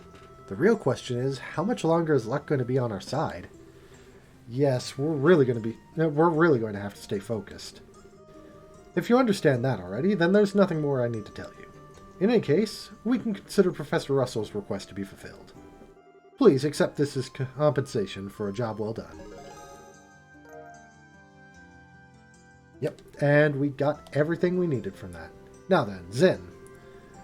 It is pure providence that Cassius invited you here. We need the help of an A-ranked bracer like yourself. No need to even ask. Even if I didn't have a debt to repay to Cassius, I couldn't possibly stand by idly in a situation like this. I'm with you until the end. I knew we could count on you, Zen. By the way, what's this A-rank business? It's a rank that signifies the full-fledged bracer's full power. There are 7 ranks, ranging from G on the bottom up to A on the top. So he's the highest rank you can get? Wow, I never knew you were such a badass, Zen. Well, I may be an A rank, but I'm still an underling, so to speak. There are 20 A-rank bracers across the continent. 20 A-rankers across the continent. But above that, there's an informal S rank. That one's only granted to bracers who successfully resolve issues on national scale. And there are only 4 of those on the entire continent. Wow, I'm not even sure I want to think about what they can do. You really don't know any of this, do you? One of the four is Master Cassius. What? Okay, Joshua, you're not going to tell me that you know about this already, right? Right? Sorry, but yes, I did. He solved a major case for the Republic about 5 years ago. I swear, it's hardly worth even getting upset anymore. Royal Army soldiers, hidden hero, Divine Blade, S-rank bracer. If he's really so damned awesome, then it sure would be nice if he'd come back and take care of this case. You may be right. If he were here with us, perhaps this never would have escalated to the point where a coup d'etat was even possible. Joshua, what's wrong? Just thinking about how strange this is. This whole chain of events apparently started with Dad going off on his trip. It's as if whoever planned this coup was waiting for him to be gone. At least, it's just the impression I have. Oh. So what you're saying is that the coup was planned around his departure for the Empire. Am I correct? No, I'm sure that would be overthinking things. I can't think of anyone who could possibly manipulate Dad like that without him noticing he was being used. They'd have to know him and his behavior patterns exceptionally well to be able to pull it off. Well, yeah. I never knew what he was up to, even though he was so close. I don't think that Colonel Richard could have ever managed to pull the wool over his eyes. More likely, it's just that the two major events happened to overlap with each other. Regardless of the circumstances, we cannot currently rely on Cassius to help. Therefore, I'm resolved to prepare for the worst. I believe an emergency conference of the Grand Cell branch of the Bracer Guild is called for. Huh? All other things being equal, we have a request that comes directly from Her Majesty the Queen. The third article of the Bracer Code states that we shall never act in a fashion that interferes with the government. We cannot ignore Her Majesty's request, however, so we must act. But we're no match for the Royal Army as we are. I ask the cooperation of all the bracers in Grand Cell, including Zin, of course. Oh, okay. If we come in conflict with the Intelligence Division, we'll need all the help we can get.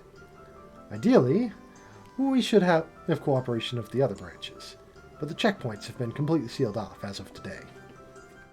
Ostensibly, to foil any potential terrorist activities. What?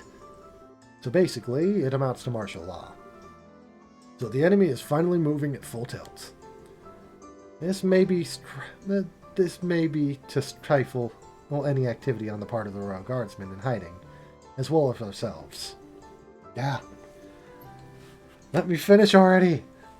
If we're going to conduct a rescue operation, we'll have to do it with the resources on hand. Oh, fun. But we're up to it. So, do we have a solid idea where the prisoners are being held? That's been on my mind for a while now, actually. I believe the most likely place to be the Urbe Royal Villa. That's the building in the forest, right? It would make sense. If the soldiers are using it under the pretense of counterterrorism, few would question it. And I can't imagine that they want to lock a lady of the royal family in a cell in Leyston Fortress. Considering it's the army we're going against here. Yeah. I'd like a more solid confirmation, however. If we assaulted the wrong place, we'd have hell to pay for it. Yes, precisely. But in either case, we must assemble any bracers currently in the royal city. Could I ask you to assemble them here for me? Any information you could gather while doing so would be much appreciated. If I'm not mistaken, Estelle, you and your friend are acquainted with a reporter, correct? Oh, you mean Niall? Yeah, we should see if he's picked up anything significant. Also, we must attempt to enlist the aid of the guardsmen who are in hiding. If you can get them to contact me, it would be greatly appreciated. So in other words, we need to get in touch with Sister Julia. She helped us with the invitation before, so we should let her know what's going on. So off to the cathedral then. There are 4 other bracers in the city: Kurt, Grant, Karna, and Annalise. check the bars and their usual hangouts. They may also be in the hotel. If you see them, please instruct them to come back here. Sure thing. Alright then, off we go.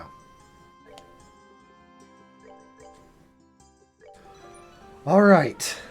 After that long stretch of talking, which I could barely get through, that concludes for today, Trails in the Sky. I will see you all next Monday for the start of the hostage rescue. Until then, take care. Bye.